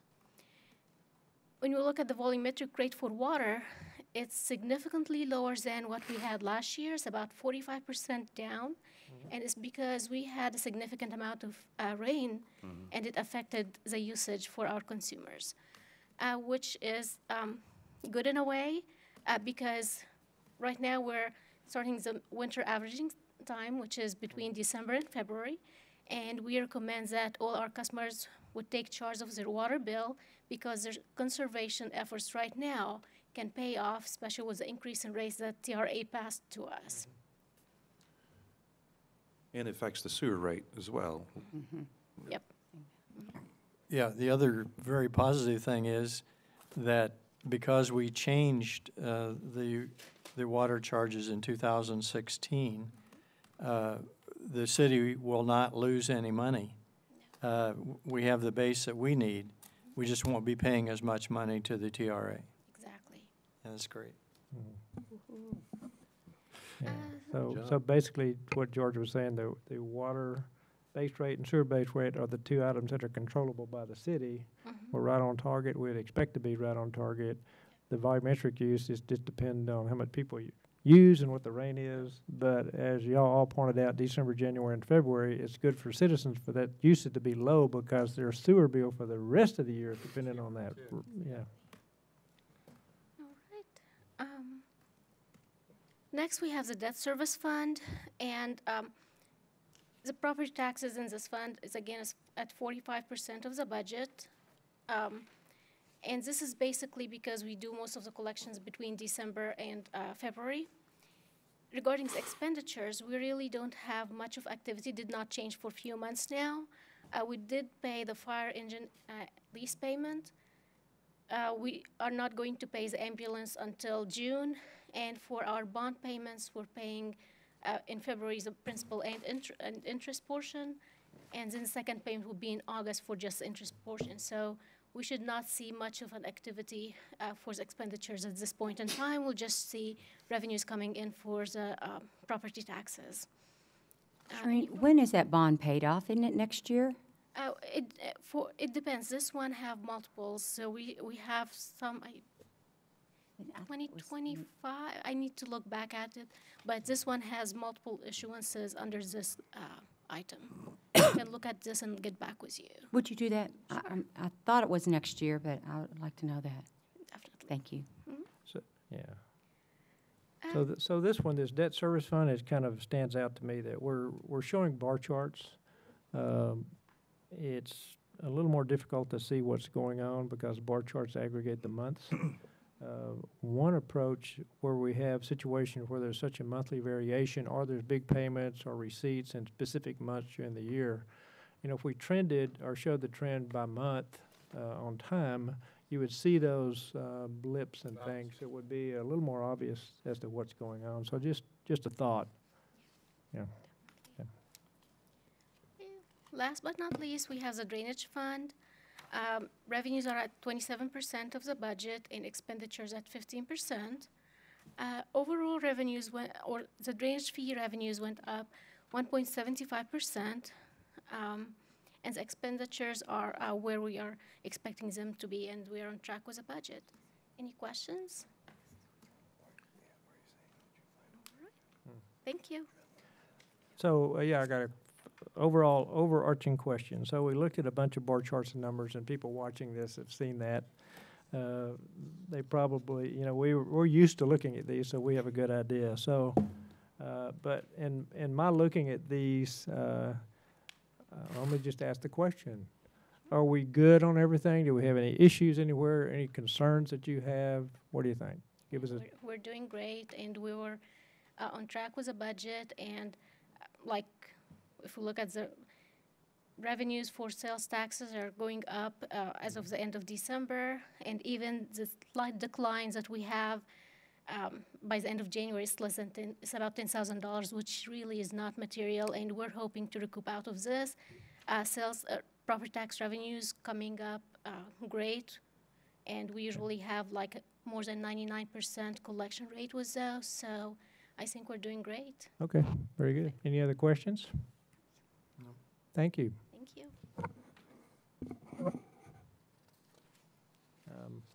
Okay, so that was agenda item 6. Our next item is agenda item 7. That is the land development code, which we'll spend at least 30 minutes, maybe an hour on. I don't know, depends. But on item 8, we do have a first reading and public hearing of an ordinance. So I would propose that we go ahead and move 8 in front of 7, because I know we have people here for 8. Agreed. And then 9 is Old Grove. It's tabled. It's going to stay there, so that won't be an issue. Anybody have a problem moving on to 8 and skipping 7 for the moment? No. All right, then we'll move to agenda item 8. And this is first reading and public hearing of ordinance 0-19-2075, consideration of a zoning change from R40 single-family residential district to R20 single-family residential district on Lot C, McEwing subdivision, and 1B02A, 1B2, 1B3, and 1B4, abstract 1154 in the R.H. McEwing survey located at 712 through 810 Lavaca Trail, case ZC18-033. Thank you. You'll recall this. It was before you back in December for the Legacy North subdivision, and at that time, it was remanded back to the Planning and Zoning Commission for reconsideration as a planned unit development residential district. And so, although the request was to R20, what you will be looking at tonight is a PUD document. So this is the location on the north side of Lavaca Trail. This is just east of Precinct Line. As far as the history, you'll recall there is an error on our zoning map. It is identified as R20, but in fact, it never went through that formalized process to rezone the R40 district, so it currently does have the R40 zoning. It is designated for residential on our future land use map, so it does conform to that. So the original request was the R20 district. These are the minimum standards for that district. They still will be, as written in the PUD ordinance, to comply with the R20 district.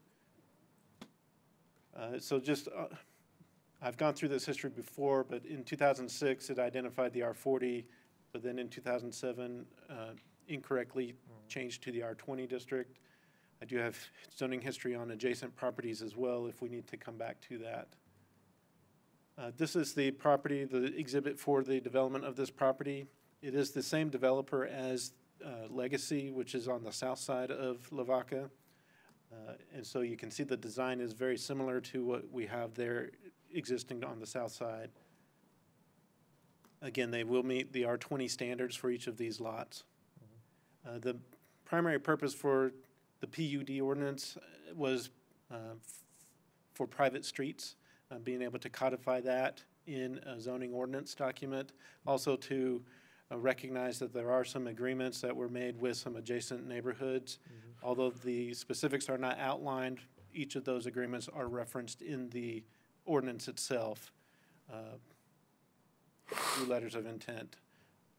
There are also other elements, and I guess I'll get to that real quick. We do have the plat exhibit, which identifies the same thing. If we need to talk about preliminary drainage or utility alignments, I have that as well. But as far as the document itself, this will be for single-family residential development. It shall comply with the R20 district standards except where modified. They do have the layout, which will be attached to the ordinance. And then it just like clarifies and I guess reiterates the requirement for preliminary plat and final plat approval processes. Both of those will have to come before you after review and recommendation by the Planning and Zoning Commission. That's where we will get the real technical plans, although we do have the preliminary information for this as well. Again, reiterating for single-family development, there are some common open space areas as well. Reiterating the R20 standards. The open space is another element we have to address. With a PUD, the standard is a 20% open space. As designed, it is only 11.3%, and so this will allow for that reduction to that percentage. There is also a requirement for HOA establishment, and so they will be required to do that, and this identifies that all maintenance will be performed by the HOA. And then the final is the private streets. One thing I did realize, in your PUD ordinance, it does have a clarifying statement about the drainage and the need to accommodate the drainage per city standards, which I failed to reflect on the slide here, but it is there in the ordinance itself. And just again, typically with a development, subdivision development, we will get those detailed plans as part of the plat review and approval process. The preliminary plat will still be more of a preliminary state.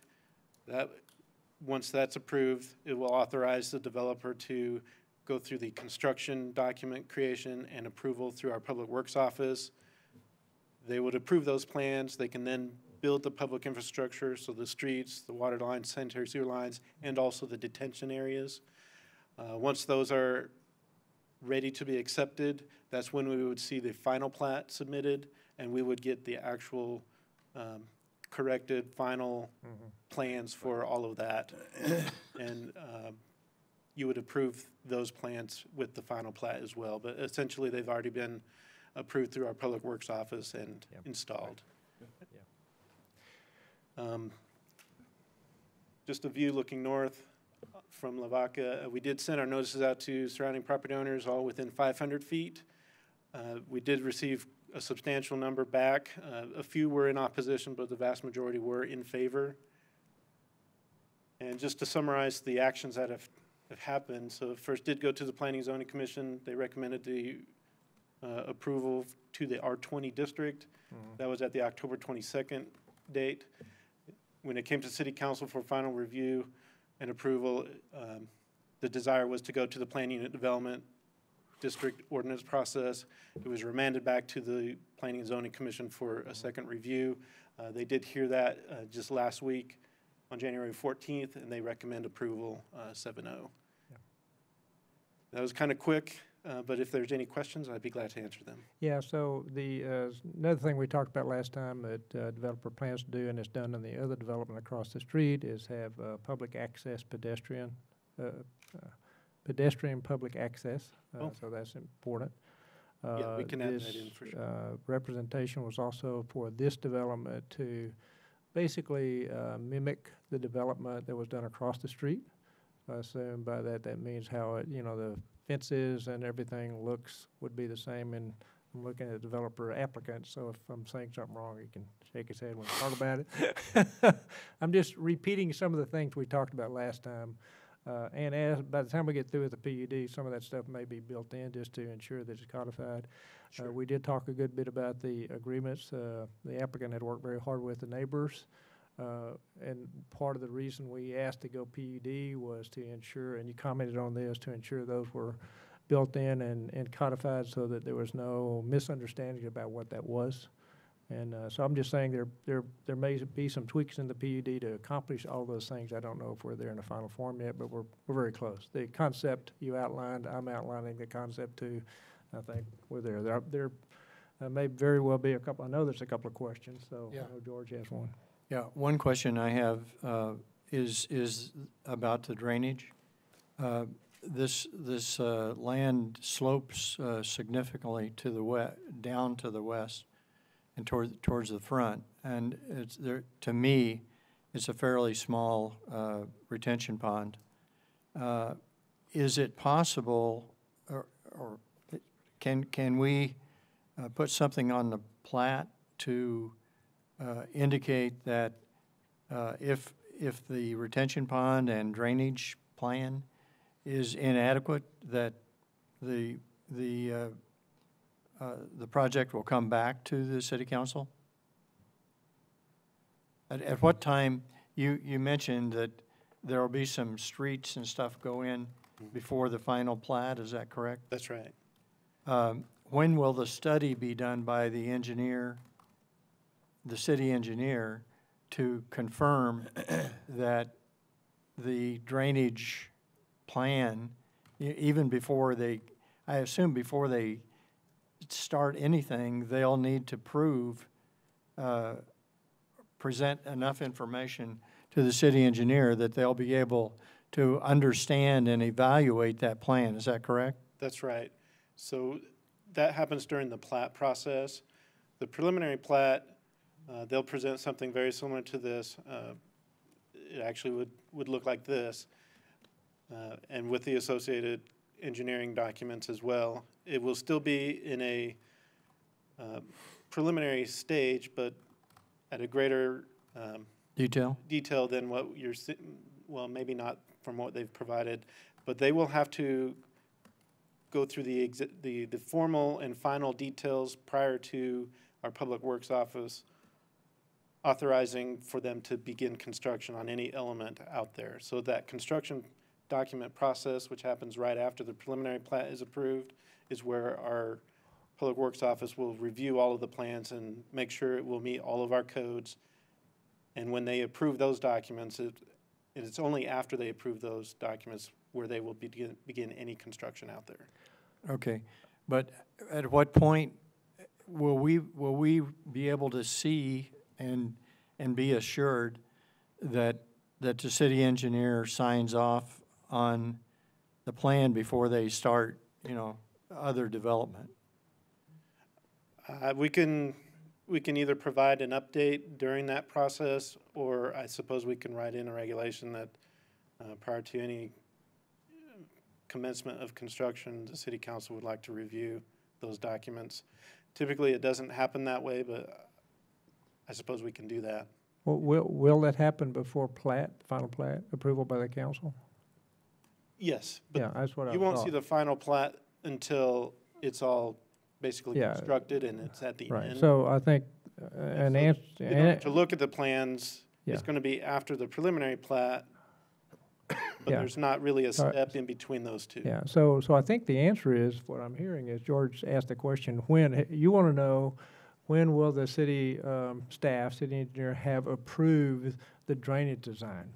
To make sure it met. Yeah, And that will approved it. occur, before the final plat that will come to us for approval, correct? Right.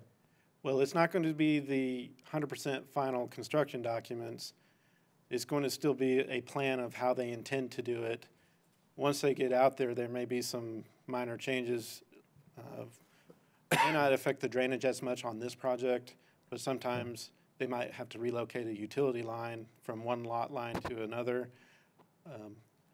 So I guess what we can do is maybe ask the applicant what their opinion is on how detailed they can get for the preliminary plat. Yeah, the Yeah. reason We that- could get pretty close, I So- think. It may not be 100%.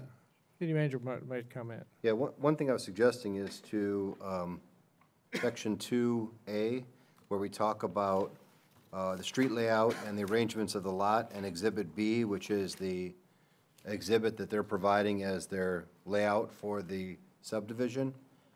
It talks about the actual street and lot arrangement may differ slightly from that shown on Exhibit B to accommodate topographic, drainage, engineering design limitations, or other conditions. And I just added one more sentence that said something to the effect of stormwater design enhancements that result in substantive alterations to Exhibit B shall require approval of the council. That way then, we're not just talking about the plat, because your plat discussion is a separate discussion. Okay. Then if something happens that, when they get into the engineering, causes them to alter Yeah. the development in a substantial way, it comes back to the council. It's not a whole new process, it's just a matter of revisiting the PUD. Right. And it's, if that makes you more comfortable, and it's Yeah. only related to stormwater management. Yeah, absolutely. That's my concern.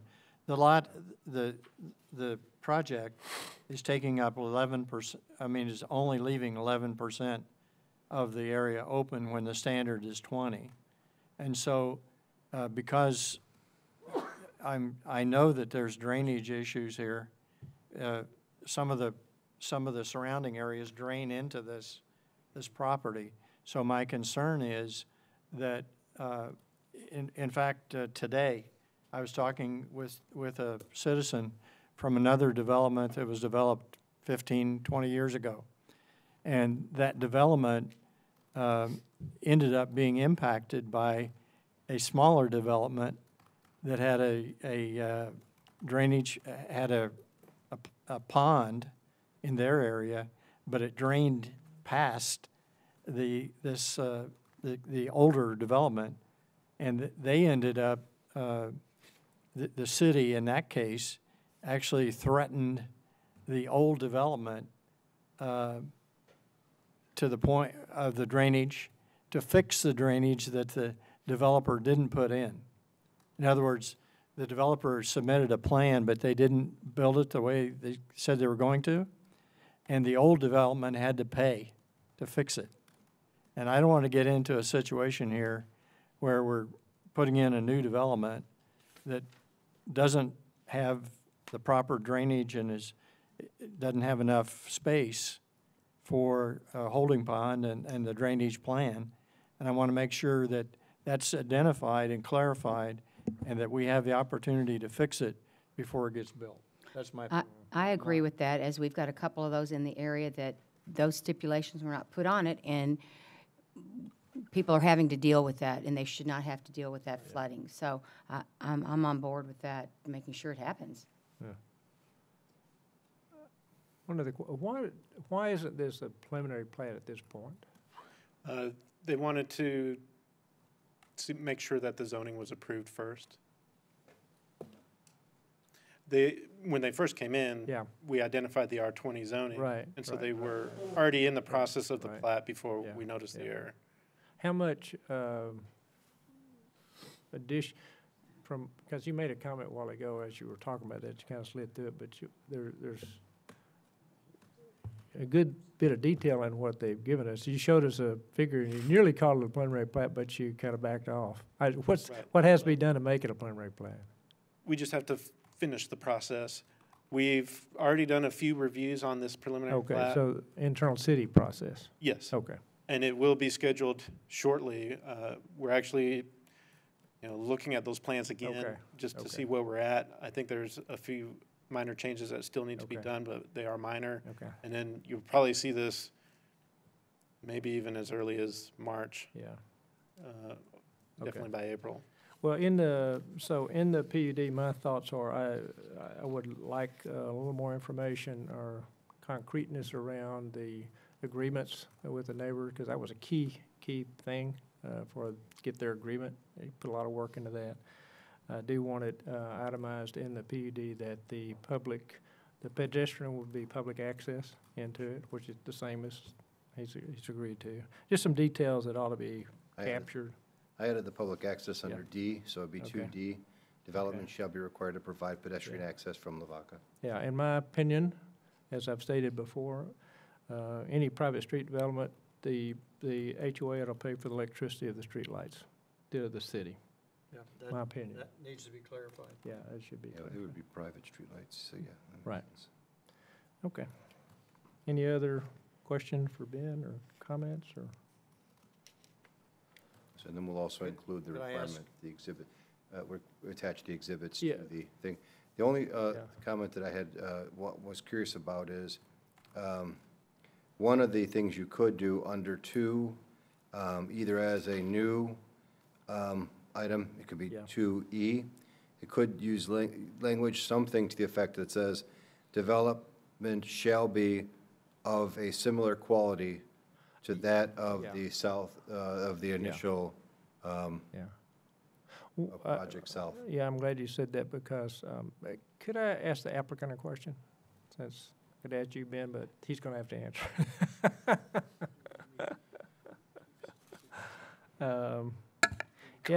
Cosmacus, 421 Smith. Thank you. Yes, Yeah, so the intent here is for this development to basically be just like the one below. And, Sir. you know, the standards of quality and the wall and all that, your intention is for that to be the same? Same, Okay. yes, same deed restrictions. Yes. Same standard of quality on all the homes. We'll actually, the various, there's a lot of wrought iron fence out there. It'll all be the same detail. You won't have spears on this. It'll all be made the same way. Same stone on all the All right, walls. so do you have any issue if we include in the PUD some kind of language that connotates that? No, sir. Okay, so we'll figure out what that should be. Not at all. Okay. Not at all. I want to say about the preliminary plat and the Yes. drainage questions y'all had. When we initially did this, we were operating on the premise that we had the R20 zoning. Yeah. So we started processing a plat last May. Mhm. So it's had a June review, a Mhm. July review, Mhm. and an August review. We have been wanting to have so I want you to understand, we want our preliminary plat processed, okay? And to answer Mr. Dotson's deal, I think if there is confusion, what happens is, in y'all's standard, just so you know, in comparison to a lot, because I understand you want a lot of assurances, as in any other, most any other city, on the preliminary plat, we don't have to prepare all the preliminary drainage, all the preliminary sewer, all the preliminary water. So your standards that your staff and all does, this is a much higher standard. So we've already done all the preliminary drainage. To your point, we know this drainage works, okay? We aren't anticipating coming back to you and asking for any relief. But even to that standard, to the south of us, where you see the detention areas and stuff that were incorporated in the original legacy, we had no idea that we were going to be doing this back then. At that time, 3 years ago, your city staff had us design the drainage system to the south of you totally to accommodate the ultimate development of this. Now it's worked out that we're the people that are going to be developing that. So we are very confident that there's plenty of drainage capacity, plenty of design to accommodate the purported drainage problems that you're talking about. Okay. We believe in you. We're just trying to make sure that if for some reason someone else develops. Oh, what I'm saying is, I think staff, y'all standards is already at a much higher level than you see other places. So you're already cognizant of the need for that. Yes. And I don't have a problem with any of that. Okay. Thank you. Did that answer your question? Yeah. Any other questions? No, I just appreciate that because, you know, getting on council 3 years ago, we had some major issues in the city, and we just want to make sure that doesn't happen again. So we appreciate you going that extra mile, for sure. It's kind of an evolution. I think most every city with older developments, now there's such a higher standard on drainage that's you got to make it work. But there's a lot of, not slough, but there won't be a problem, but if there was, there's plenty of room to fix this if it was necessary. Okay. Well, everyone's not like you, Cosmo. We appreciate that. Right. Thank you very much. And we know you build quality and you do the right thing. Yes, sir. Absolutely. Absolutely. Thank you. Okay, if there's no other question. I had go one, ahead. Sure. one other quick Fire away. item. I had talked to the attorney before we met, and he suggested that we could put a note on the plat that the certification, the drainage certification be indicated as a requirement for the plat. Okay. Right on the plat, so if we could add that, whoever's taking notes. Okay. Okay? Yep. Thank you. Very good. No other questions. I'm going to open a public hearing. Public hearing is open. Have any cards on A? There's one that's, no, does not wish to speak, and one that does. Okay. 8A. Okay, Coy Garrett does not wish to speak, but supports Kathy Hadley. The only two. Yes, sir. Okay. Yep.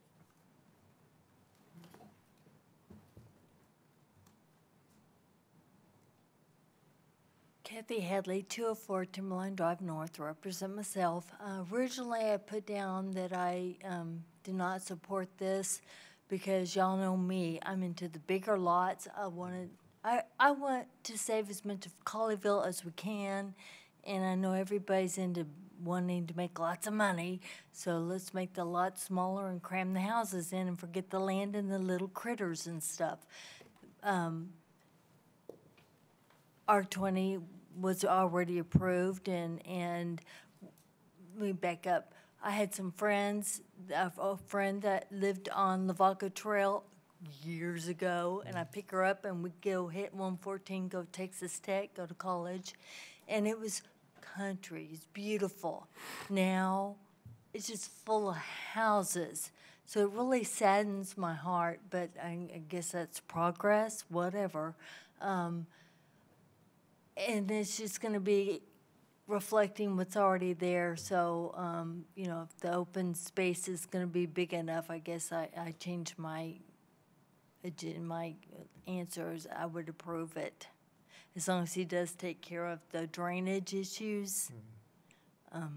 Y'all see to it that hold his feet to the fire, because you know we want the best in Colleyville. I don't know how in the world R20 got approved. It should have been R40. Thanks. Thank you. That's all the cards I have. Is there anyone else wish to speak on this item? You may. I see no one indicating they want to speak, so I'm going to close the public hearing.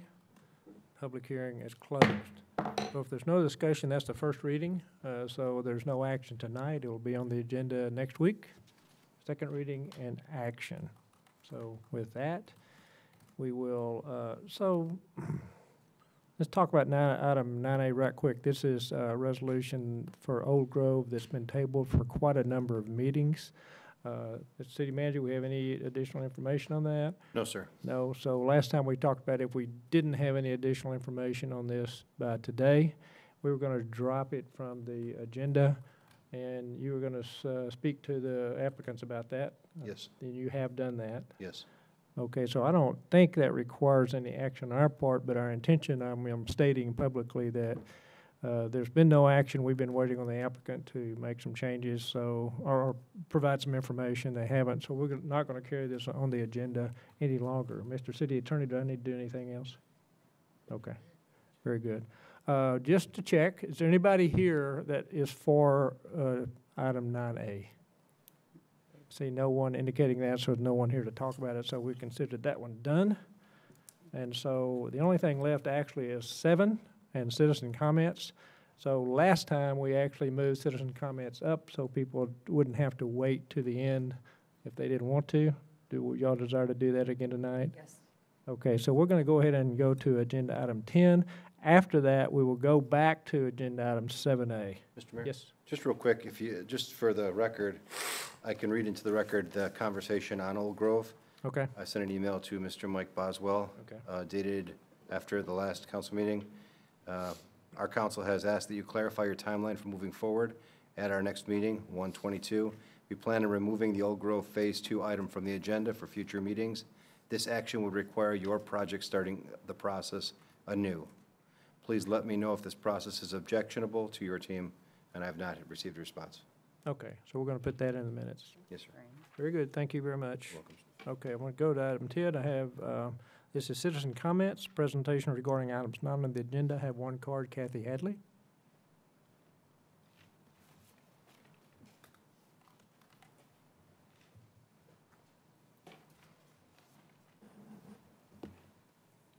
Kathy Hadley, 204 Timberline Drive North, to represent myself.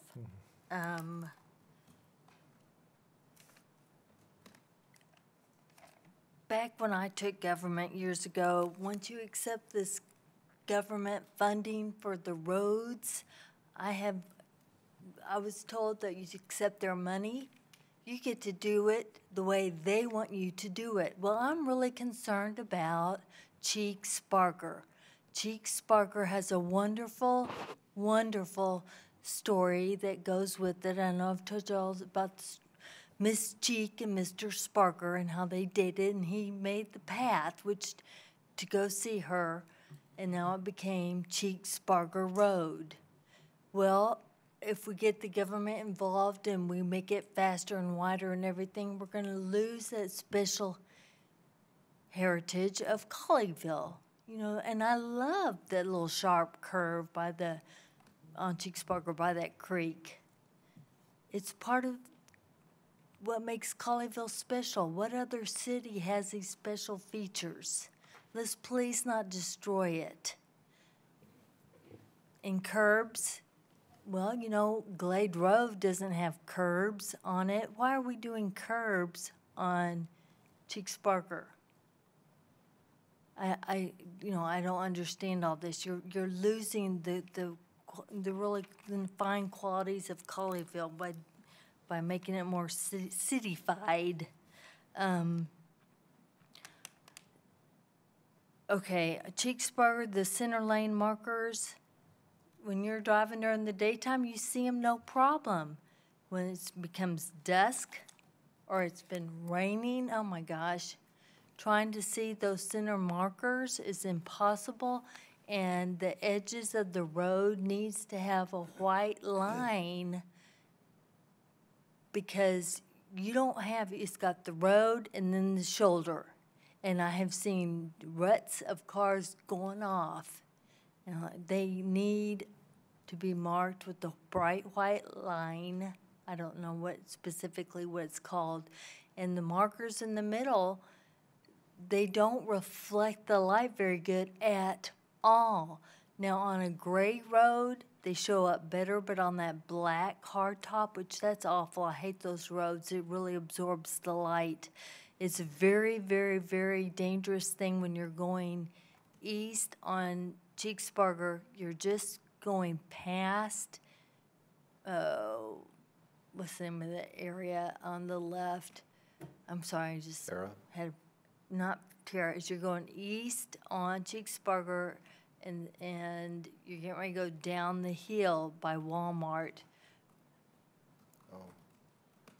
Bedford Road has a pull into a little neighborhood, and they have a curb, and it's just way out there, almost into the Cheek Sparker Road. And because you can't see the markers, if you're too far over, you're going to hit their curb, and there are black marks all over that curb where people have hit it.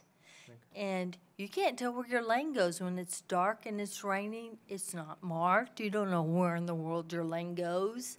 So you pull way over to the right just to be safe, and you're going to hit that curb. So I've already talked to the people up in the city department up there and told them, but I'm telling y'all, so maybe something will get taken care of. Center lane needs to be marked better in the white strips on both sides. For people's safety.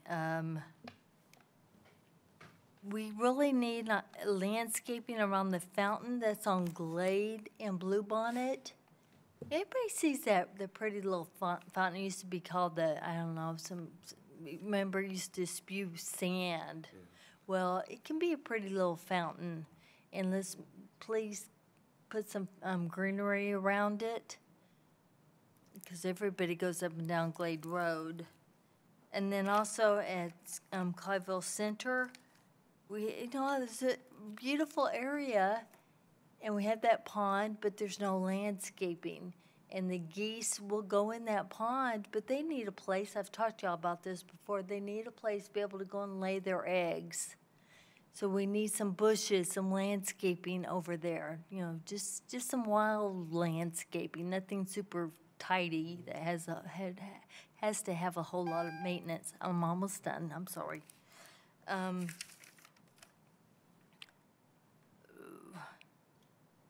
Okay, there's a tree, okay, on Glade Road, across from the Orthodox Church, there's a power line that goes across, and maybe last summer, the guys were planting plants in there, and I saw a guy plant a tree right underneath that line. Y'all get upset with the residents who plant trees under lines? How about your own people? I pulled over and I told the guy, you can't put a tree there. It's going to grow up. It's going to get in that line. And he said, well, talk to the city, whatever's in the plan. So I did talk to person in charge, and she said, well, it was there before I got there. No, please, we just need to get that tree moved or something. It's up in the lines already. Okay.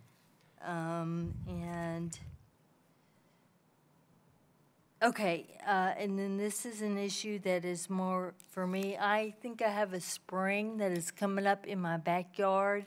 I live on an acre, and in my backyard there's an area that's always wet, always wet. And my water bill's normal, and so I don't know what's going on. Who do I need to talk to that might be able to help me out? If I think I might have a spring trying to emerge. And I appreciate all the work y'all do. You're doing a really good job, and I really appreciate it. Thanks. Thank you. While you were talking about Cheeksburger, city manager looked over and said that the part of Cheeksburger that's new hasn't been striped yet, so that does need to be striped. We'll get that done. You also mentioned a part of Cheeksburger, I think, that probably is in Heritage, east of Bedford. Yeah, in Bedford, east of Heritage. But thank you for that input. That's all the cards I had on item 10. So we will now move to agenda item 7. And I know I have 2 cards. People are waiting on 7, and I appreciate that. I need a 5-minute break. So no more than 10, minimum 5. We'll reset. We'll be right back.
Yeah, maybe they're, knock on wood, maybe they're gonna be good people. We'll see you guys. Let me know. All right, thank you, Mr. Tony, Thanks, appreciate Tony. you, buddy. Bye-bye. Thanks for putting us up here. Oh, gosh, my head is. Mr. Tony, sir. All right, buddy. Thanks for coming out. Of course, thanks for coming. Good to see you, buddy. I know, it's crazy out there. All right, buddy.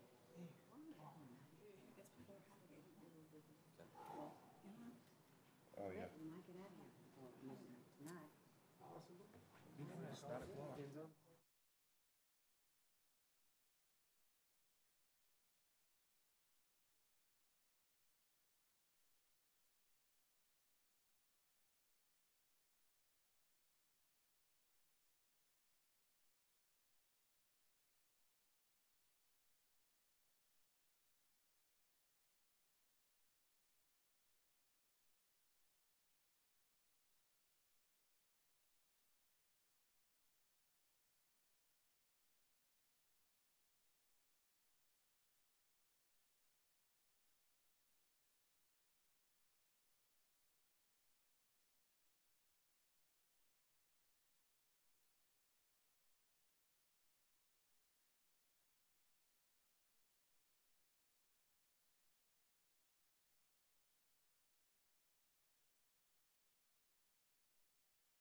three bike racks.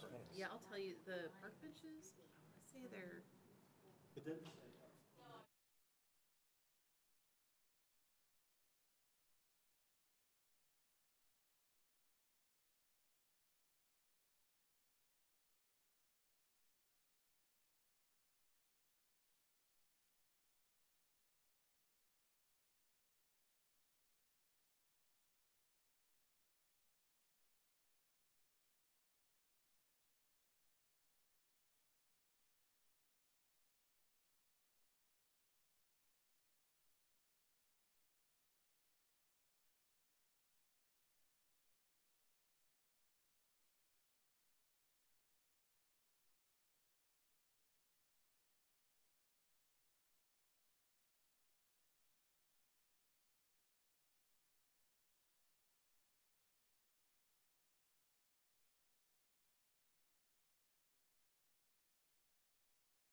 Okay, we're back. I think we're all here. So we're ready to reconvene. Okay, we're going to reconvene at 9:21. That was 6 minutes. I think that's a record. No, you did great, I know. Okay, we are now on agenda item 7. Get to that one. Now? It's the second reading and public hearing of ordinance O-19-2073, consideration of amendments to the Land Development Code, specifically Chapter 5, Tree Preservation. You're on, Ben. All right, thank you. So what I'd like to do tonight is just kind of go through the changes from last week's meeting. So hopefully it'll be pretty quick. So I'm going just page by page. So on this first page, just as a reminder, we're proposing to rename this chapter to Urban Forestry. But the first change was in relation to section 5.1, purpose of this chapter.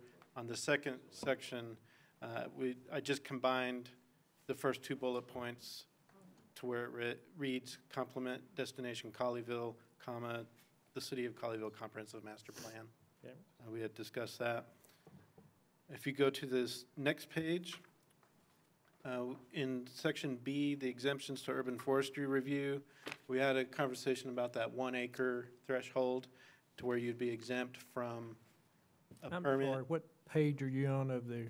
It's page 5-2 of the chapter. Yep. Okay. Under 5.6 section. Shut down, George? And then in the first half of that page 2, B2, the exemption for single-family owned and occupied properties to where they would be exempt from this review. Give me 1 second. Okay, sure. Got to catch. You might be on the I'm on the existing wrong- chapter instead of the proposed chapter. Yeah. Yep, there you go, thank you. Yeah. It hasn't been lost on us that you killed a few trees in this process, John. Okay. Many trees. I'm there. It's just so small, I don't know if I can read it, but. It shrinks when you do the track. It shrinks. Okay. So B2. So I highlighted. Hopefully, you can see the blue area that it says that are 1 acre or less in area, and the option in the bubble to the side. We had talked about making it per the zoning district rather than the size. So we could, if it's your desire, we would just replace what's highlighted in blue, at least on my copy blue. So it'll say active family, single family use that are zoned RE, R40, R30, R20, R15, and PUD-R. So rather than having a size threshold, it's just related to zoning.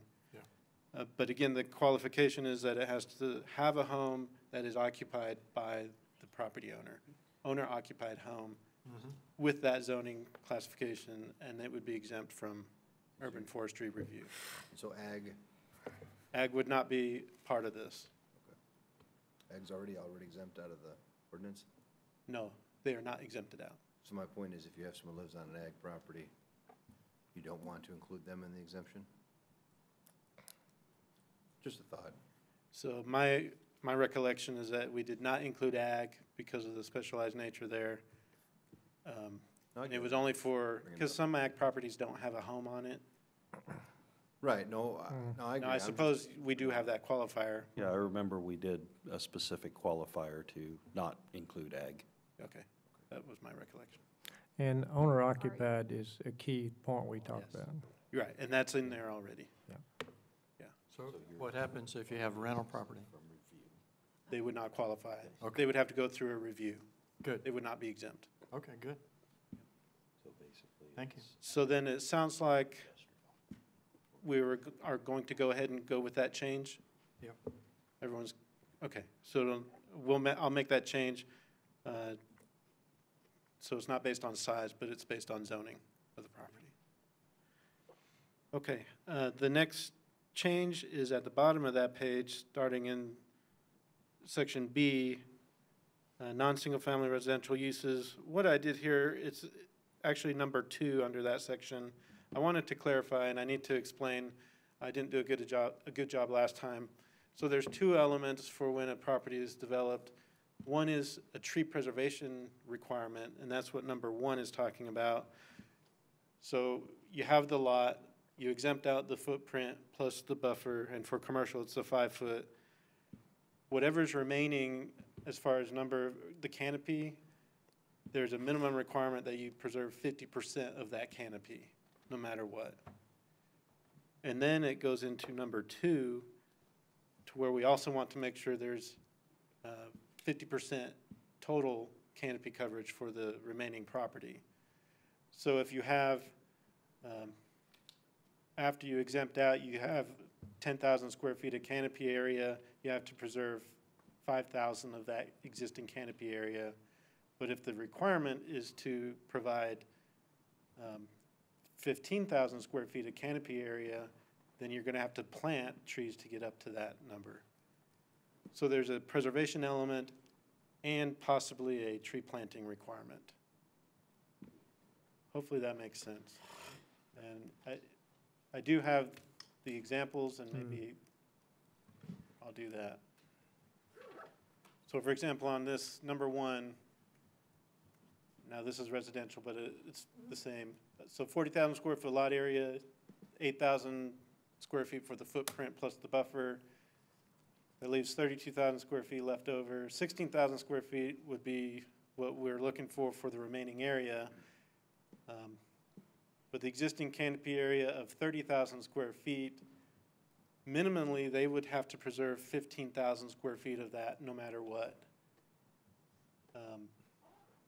But they're only removing 8,000 square feet to leave 22,000 square feet. So they're above the preservation requirement, and they're also above the required canopy. So in this case, they would not have to plant any additional trees.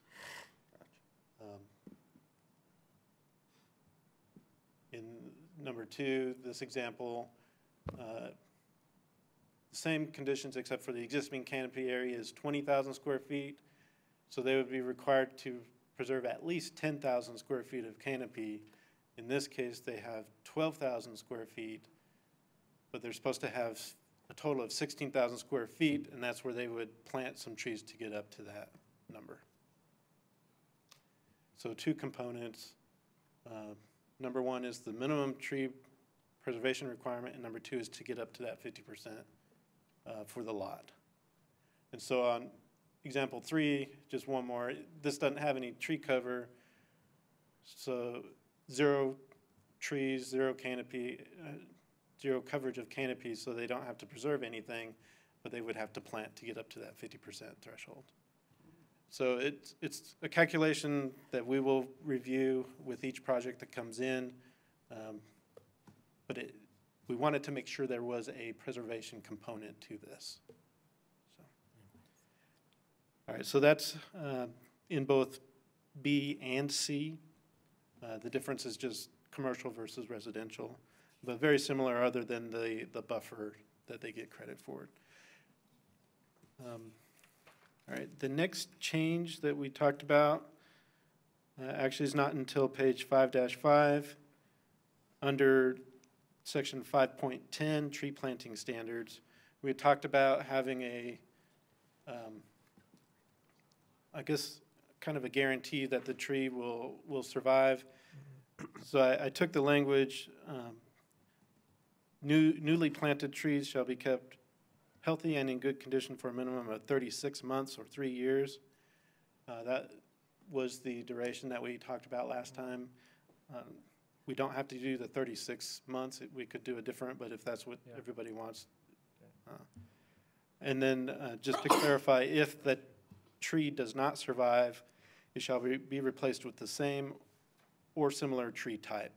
So a large, medium, or small. So if it's a large tree that dies, they can't just put a medium tree to replace it. It has to be a large tree. Yeah. You said 5.5. All right. That's all as far as the language is concerned, but I did add an Appendix A to provide these graphical examples at the end. So you'll see that also attached. And then under the recommendation from Councilmember Dotson, I think that we've alphabetized the tree list. Yep. You'll see that it's really the second word. So ash, and then you have the elms. I noticed that that's not exactly right. I'll have to make some adjustments. But oaks and sycamores. So I do notice some errors. I'll have to go back and verify that I have it correct. But shouldn't they all be either capitalized or not? That's a good question. I'll get with our urban forester to see what the proper way is to do that. And those are the changes from last time. Okay. So with that, I can answer any other questions. Did we take cottonwood tree out of the protected trees? It is only protected if it is a heritage tree.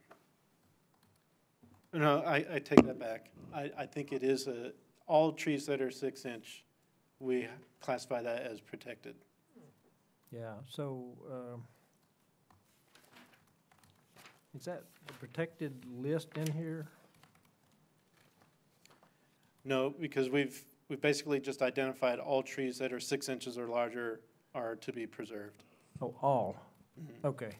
Okay. And then so you mentioned heritage trees. Remind me what that means. Yeah, those are where you have a specimen tree. Yeah. So very few get to that level. So for the cottonwood, I think it's 35 inches, if I remember right. Oh, okay. Where Do you have the Where eastern is that? cottonwood as a large canopy tree? It's section 5.8. Then you have as a large canopy tree, the credit's 2,000 square feet. Yeah. You have the eastern 2,000 cottonwood. Is that what you're talking about? Yeah. Well, no, these are all relevant comments. So I'm sorry, the last reference you gave me to look is where? Heritage trees is 5.8. 5.8? Section 5.8 on page 5-4. Yeah, okay. It does say cottonwood, water, oak, green and white ash. Yeah, 35 inches or larger. Cottonwood again, yeah. So that's So 30, okay, so 35 inches, okay, for cottonwood, water oak, and green and white ash. And then all other protected for 25 inches. That's right. I'm trying to find the China berry tree on here. That's Not a very good tree either. Right, so on this list, these are for planting, so we don't want Chinaberry on there. Right. Well, aren't we talking about? But if we also have an removal? existing tree, if it's greater than 6-inch diameter, it would be considered a protected tree. Ugh. Now, we You can. really wanna- Yeah, okay, go ahead. We can do one of two things. We can either identify, like we have today, certain trees that we don't want to be considered protected at all. Yeah. Or we can refer to this list and say only these trees on the list, but I don't think that this list is all-inclusive. Yeah, that's, okay, so I understand the heritage tree better. So those are, the idea there, these are really old trees that have been around here a long, long, long time. Right. Yeah. And that's a very special class, heritage trees, right? Yes. And 35 inches for cottonwood's pretty big. Okay. Now, so, yeah, so now you were talking about the large canopy, medium, and small canopy. So that list connotates the size, but you just made the comment you didn't think that was all-inclusive, or what did you? Well, just if we wanted to exempt certain trees from being a protected class, we can either list those out, or we can reference only these trees on this list are considered protected. And that's where I don't think that this list is all-inclusive. All-conclusive, yeah, that was a No, good I mean, question. the So, question differently, though, is that large canopy tree is a tree you can install and get credit for it. yeah. And do you want a Right, cottonwood so tree? I would propose that we not include cottonwood as a tree that you can get credit for. In other words, that you could plant for credit. I think that would not be smart. I agree, that, Chinaberry, sumac, I mean, that's. Yeah, Chinaberry, forget it. Is Chinaberry on here? Texas sumac, people are allergic to it, you know? I wanna make sure it's not. Sumac are dangerous. Huh? Sumac are dangerous. Yeah, But they are. Yeah, But they are. sumac, as I'm thinking about that's not a tree, is it? That's a shrub. A shrub. It's To on me, it's here. a shrub, but it's on the Oh. list. It's Where? under small canopy trees. Small? Yeah, the very bottom. Oh, prairie sumac, lame I- sumac. One There's- summer, there's- I was yeah. cutting sumac trees out of Yeah. fence rows, and Yeah, ended up at a doctor's office. Yeah, Bill, well, yeah. almost as bad as poison ivy. It does, sumac does grow wild here. Yeah, sure. Yeah. Okay, so the point here is, though, for credit. So you're saying, hey, don't include sumac as an item for credit. I wouldn't think so. That, to me, that's Yeah. just a no trash tree. Yeah, okay. I'm by that. I mean, I'm okay. I mean, that's what they call it, trash tree.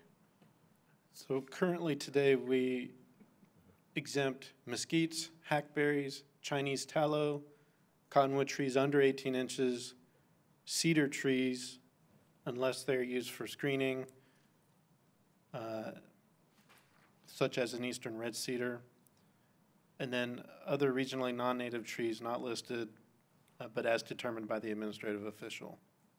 Where are you reading now? Yeah. That's in our existing. Oh, existing, Oh, okay. yeah. I was like, I Yeah. don't see it in here. So and then we can add Chinaberry and the sumac to that list. Yeah. And a cottonwood tree. I would. Do you mind reading that one more Yeah. time? I'm sorry. I was looking for it in my packet. Mesquite trees, hackberry, Chinese tallow, cottonwood trees under 18 inches, cedar trees. There is some exceptions for when it's for screening, suitable for landscape screening, such as eastern red cedar.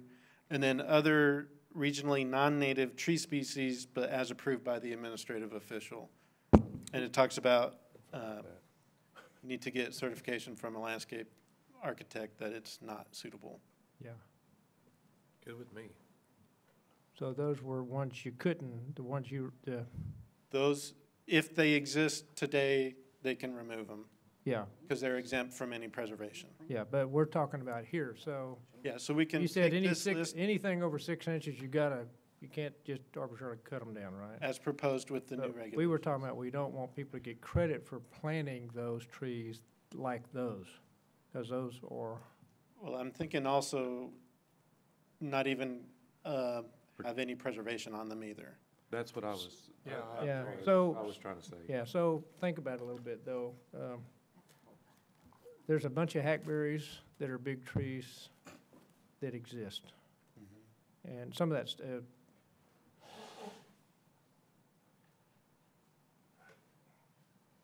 so, like, I just thinking on my property, on part of my property, I got a lot of hackberries. I don't cut them down because they're nice, big trees, they have good canopy. I would never plant them. I wouldn't expect they said they'd give me credit for planting them because there's just not a tree that you'd plant. But, so it's a question of, take them out. They rot easy. In my experience with them, they rot easy with a hackberry. The hackberry will rot easy sometimes. Yeah, they're not a, yeah. But, I mean, as far as like not protecting, I keep using the Chinaberry tree, but I mean, if you go to Blue Bonnet Glade Road in front of the house we preserved there, you see the Chinaberry trees that are in the power lines. Yeah. Those are the worst trees. Well, Chinaberry. I just don't want them protected at all. I think that anybody should be able to pull those down. Yeah, As far as the hackberry, I mean, if you feel like that, Mayor, then let's move it. Well, hackberry's not as bad as Chinaberry. Oh, no, I mean, just my you're experience. exactly right. Chinaberries I get very agree. big, they break off all over the place. I got one in front of my house. It's a perfect example. It's half a tree right now, and it's huge because it's broke. And millions of berries, like cottonwood's a nuisance because of the cottonwood things. The Chinaberry's a nuisance because of the berries, and they grow everywhere. I mean, they're like weeds. And hacks have large feeder roots that are on top of the ground a lot of times and tear up yards and stuff. That's why a lot of people get rid of them. Yeah. So, just to. So I have a question. If these types of trees are already on a lot that's going to be developed, do they count towards the canopy? Or these types of trees? Say that one more time. I didn't hear it all. Okay. I was just saying, are the trees that you're talking about, that if they were on an existing lot that was going to be developed, would that count towards? Yeah, the way it's written right this moment is if they're bigger than 6-inch diameters, Right, okay. any tree counts, right? So what we were just talking about, one thing was Just where you plant have to plant a gee to get credit, don't allow anybody Right. to plant those trees. I understand. So then we were talking about, okay, for those bigger than 6 inches, do we even want to preserve them, or can people take them out, the Chinaberries and hackberries and cottonwoods, right? And you're saying you'd prefer not protect them? I'd prefer not to protect the Chinaberry, the sumac, and, I'm okay with hackberries. I mean, there's some nice hackberries, but they rot trees, and then, Yeah, okay, that's probably a decent compromise, because hackberry's not as bad, like Chinaberry's prolific. Hackberries aren't, they don't have berries and stuff that prolific so bad. But and you'd be surprised, some people even protect the bodark, and that's probably to me, that's probably one of the worst trees along with Chinaberry, but they'll protect it for some reason, so. Yeah.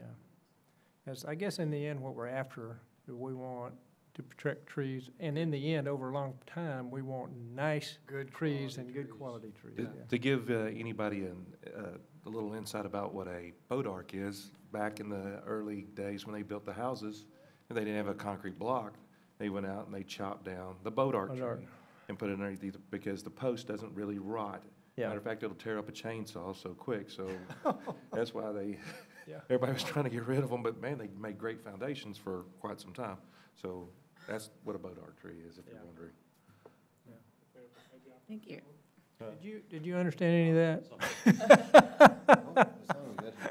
So bodark makes foundation.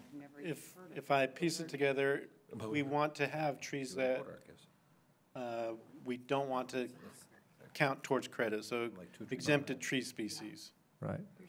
Really ones, just like we had before, mesquite, hackberry, Chinese tallow, but maybe add a few others, such as the Chinaberry for sure, the sumac, and you've talked about a couple more. Cottonwood. So right now we have cottonwoods under 18 inches are exempt. Yeah. You mentioned mesquite. We haven't talked about mesquite, but it was on the original list. It's on today. Something you wouldn't plant. What about cedar trees, highly flammable, terrible trees? What? Cedar trees. Cedars are good. There's some good cedar trees. Okay. They are, but I got a lot of cedar trees. However, no, I consider them good canopy trees. Okay. I mean, cool. I mean, I'd rather have red oaks, but me still, too. they're decent trees. They create allergies, huge allergies. Cedar trees. Cedar trees. Pine trees, are you going to give that a credit? But anyway, that's okay. Yeah. Pine trees. Yeah, we got to have some trees left. I'm just saying, well, you know, and the only reason I'm saying this is because we go back to that lot on Beverly. The lot on Beverly had live oak, had a huge cottonwood tree. Yeah. Had a huge pine tree. Both of those were, just tore that yard up, but the ones he did take down, I thought was just terrible. Yeah. And so what are we gonna protect? Are we gonna say, you know, certain inches over on a pine tree? 6 inches is not very big, I mean. Yeah, 6 inches is not very big, yeah. So I just wanna be accommodating as well for the junk trees, but Yeah. if it, I call junk trees, sorry, but. Well, maybe, trying to interpret what you were meaning is, like, would you include a pine tree in the heritage category if they're really big? No, I would. But my diameter for a large tree is somewhere around 20 inches. Yeah, well, in heritage trees, it was 15 was the minimum size. And Right. like cottonwood was 35. Right. And all the others were 25. All the others so it were had to be bigger than 25. 25 diameter. Yeah. Well, I didn't see the pine tree in here is the only thing. I see a Baltic cypress. That's 15. Yeah, look at the last sentence in that heritage tree. Yeah, See if it I doesn't, did it right. it says everything else is 25. Yeah, everything else 25. Okay. So. I'm all good. Okay. Perfect, yeah, Okay. absolutely. Yeah, I guess I just looked over Yeah. that 25 inches. I was thinking And it was six when I completely read that across. again, I got the idea of that, these big trees keep. Yeah, no, I'm with you. I'm so with you on that. Okay. I agree, 100%. I want to protect everything we can. I just want to make sure that's fair that Yeah. if you have a yard full of China berries, you want to go out there and get rid of that. But you have those rights. You could build a foundation. Okay. Hope I didn't make too much mass confusion. Yeah. Right. Hey, it's the only tree you got. Yeah. You want to keep it if it's a beautiful tree. So I can Okay, so find you- an area where I can model Okay.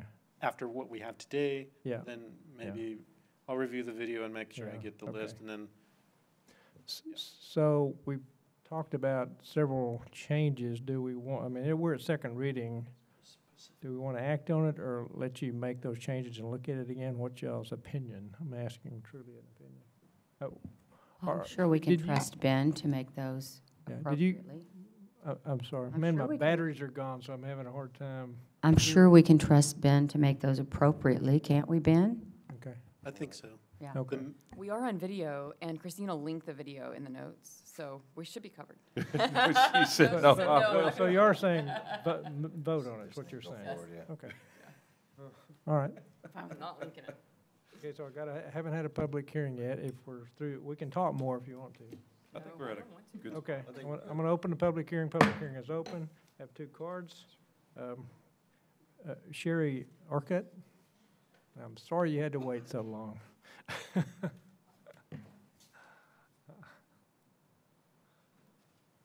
I'm Sherry Orcutt, and I'm in the process of, I'm about to sell my house. I've been a Grapevine resident for 20 years, so we are, we've just demoed a house, and we're building at 5508 Reagan Road. Beautiful 1.3 acre property, beautiful trees. We bought it for the trees. So we tried to keep all trees possible, have, you know, don't want to cut down trees.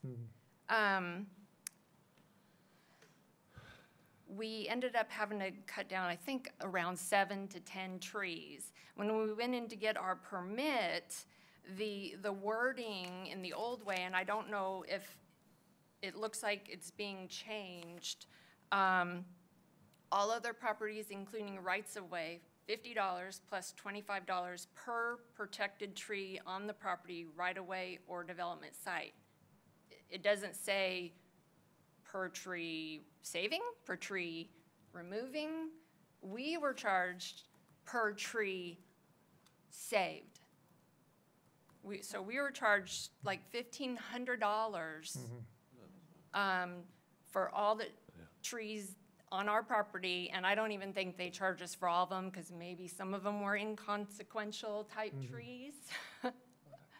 But I don't understand that it doesn't make sense to me. Okay. before we're through, we'll get your question answered. Okay. Because as it's written here now, it says, it's going to say protected tree that is to be removed. So that makes sense. I would think that would be the intent of it. So it was kind of left up to the interpretation, I think, of the building permit office to interpret what that sentence said, even though it didn't specify what you, Okay. the fee you were Okay. being paid for.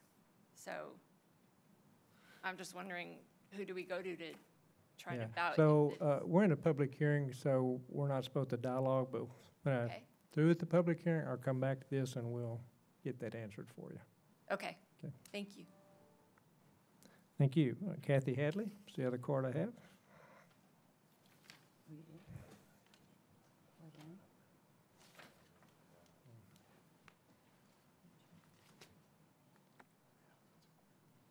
Kathy Hadley, 204 Timberline Drive North, to represent myself. Now, talking about that great big tree that I had to take down in my front yard, it was so big you could not get your arms around it. Do I need to replant? I know you can't answer me now, but I guess I'm expected to replant so many trees for how big the tree trunk was. Now the tree trunk is still there. Like I said, it's kind of a monument. I've got a bird feeder on it and roses planted around it. So wow, this tree was so grand.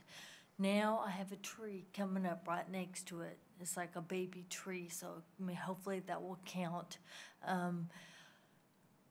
I don't know how hard the tree committee works. I know that I'm a conservative, and I love our trees. And whenever there's been any construction going on, and I see the guys parking their heavy equipment right on the trees, I go and I talk to the person in charge. I'm like, you need to move your trucks and stuff, can't park there. And when they don't do it, I come and tell y'all, and they do it. Thank you. I really appreciate, I like sicking the dogs on them. But I don't know what our tree committee people are doing. They're not doing, from what I see, I don't see them saving the trees in the community. Do they go around and check out people that are that are doing trees? I don't understand the responsibilities of the tree committee. But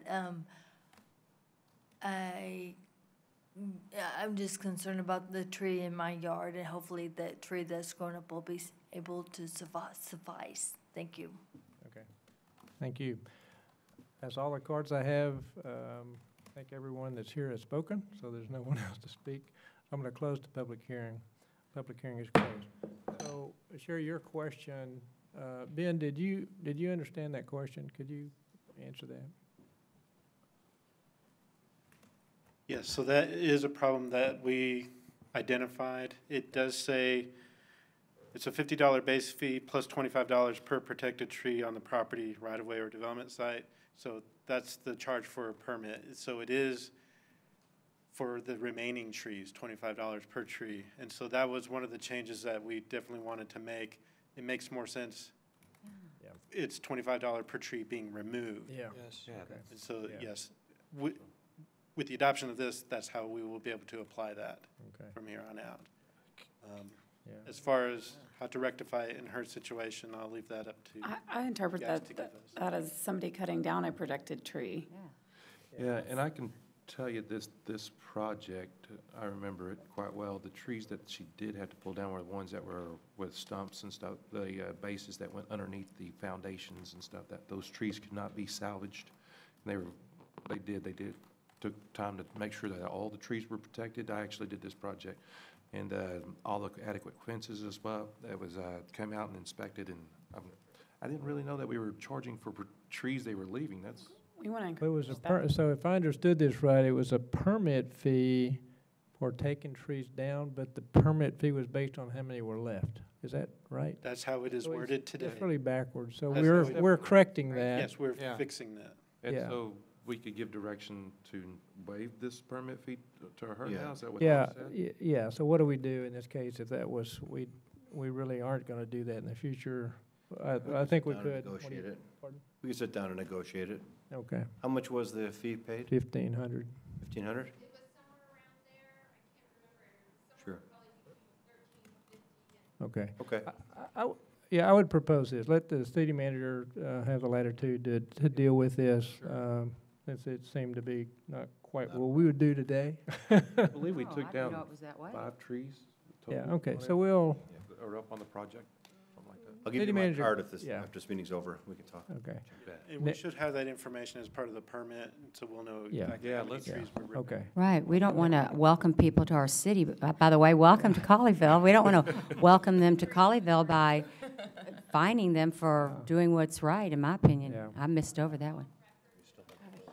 If you need to come, would you come to the mic? hear you. Because this gets recorded, and so we really need things that are said to be recorded. You have to ask her a question, is that what you said? Well, I'm asking her what she said, because I couldn't hear her. Okay, there you Can go. I just This is comment Sherry on Arquette. so going through this process, you kind of find dumb things that don't make sense. Yeah. So here's another one that doesn't make sense. Reagan Road is one of those roads, kind of like being in the country. In fact, right next to us, it is county property. Yeah. Okay? Yes. We don't even have natural gas. Right. No natural gas. Would be nice to have natural gas. I don't either. Just I don't wanna- either. Just want to put that out there. Don't have sewer. But we are required to build a sidewalk in the front of our house, and I Oh, yeah. don't Yeah. understand why the city would want this eyesore of a sidewalk on a beautiful country So I can answer road. that question for you. Mm-hmm. So we spent a lot of time and changed the ordinance on that. So the way it reads today is there is actually a sidewalk plan that shows all the streets in town, and wasn't done this way before. All the streets in town, and the sidewalk, citizen committee is the one that actually did that, which was a priority of where should sidewalks be. And so it was done in 2008. It needs to be updated, but that's what it is. It's the official sidewalk map today. Okay. And so if that map shows that a sidewalk should be on that road, and I don't know the answer for Reagan, then that their expectation is that a sidewalk will be built or money escrowed for it. If there is no sidewalk shown on the plan for that road, there is no expectation of that. So that's the Well, way. apparently there must be one shown because they're making us sign this sidewalk construction acknowledgement. I'm sure you're all Okay. very familiar with this, or escrow. So I don't understand the intent of the city that if we choose not to build a sidewalk on the property because it doesn't make sense and we have a ditch right there, why am I giving the city over $7,000 to use somewhere else? Yeah. That I don't even, What the intent is, it's pretty straightforward. Yeah, and it all hinges on where should sidewalks be built? What is the choice of the city and the citizens on where sidewalks should be? mm-hmm. And so that's a key thing. You can agree or disagree with that, but that's the fact. Okay. And so if it's there, we say, well, the sidewalk needs, over time, then the city, really, we have an obligation to build those sidewalks. How do we do that? We build them ourselves, or what happens when somebody comes in with a new development, whether it be a single home or a whole development, then the expectation would be for that sidewalk to be built. Or if whoever's doing it, in your case you, chooses not to build a sidewalk, escrow, give the money to the city that the city would then use to put into the project to build a sidewalk for the city. A change we did make was not to put a limitation on where that money could be used, because from a city overall perspective, we need to get the sidewalks built over time. And it's a lot of money for the whole city. But I would So that's think the that would be rationale. tax money. Or Pardon? I would think that would be tax money, though. Why, if a person is trying to increase the value of property Yeah. within the city and increase the value, why penalize us? Well, but look at it from everybody's perspective. There's many people in town and developers and not just citizens. Oh, Mostly well, developers. and I can see a big development. I think that's completely different. I think that's a completely different subject when you're building a neighborhood where all the houses fit together and they're all I connected got by a a simple sidewalk. answer for you. Okay. But now, we could talk about this for a while, and I would argue that, no, it does make sense because people are coming in, citizens have already paid into infrastructure, so everybody should pay their part. But in your case, city manager just pulled that map up and said Reagan does not require sidewalks. So if that's the case, We'll deal with that tomorrow as well. yeah, so he'll deal with that too. That's awesome. But if it had been required, in your case, you would have paid the cash instead of the sidewalk because there are no other sidewalks along the roadway. Right. And what it is, just a little more clarity is that She was on Reagan, right? with you building a new house, you're required to put a sidewalk out there. And that's just the deal. And if you want the sidewalk, you could build a sidewalk out there.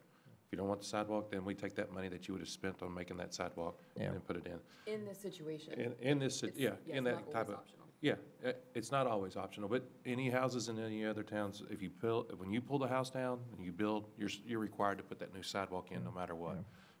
We've gone in and kind of cleaned it up to where, look, if you don't want one because nobody else has one, eventually we're gonna have sidewalks. It's just, it's taken this town quite some time to get to this point.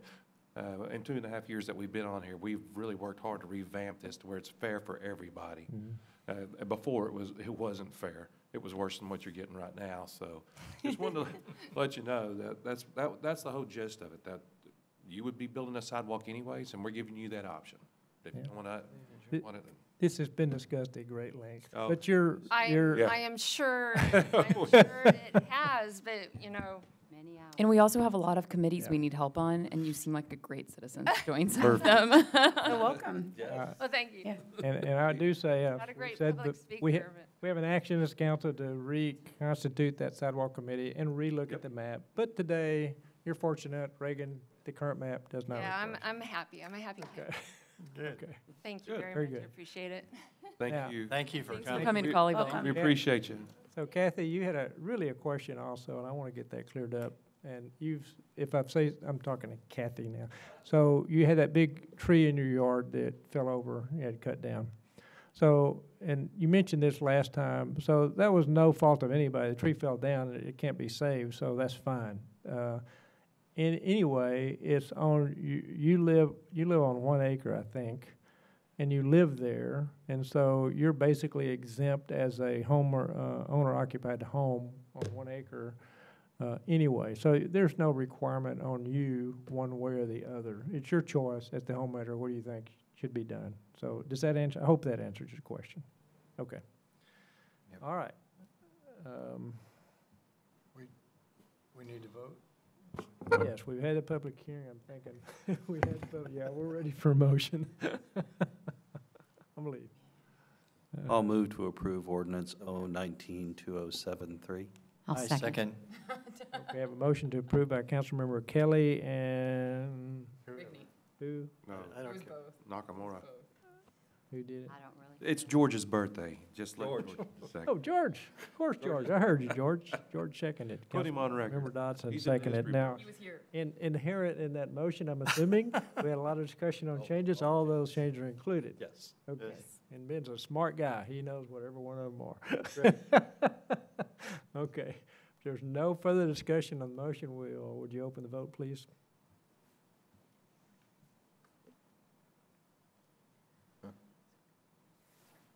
Did I say George? I meant Ben.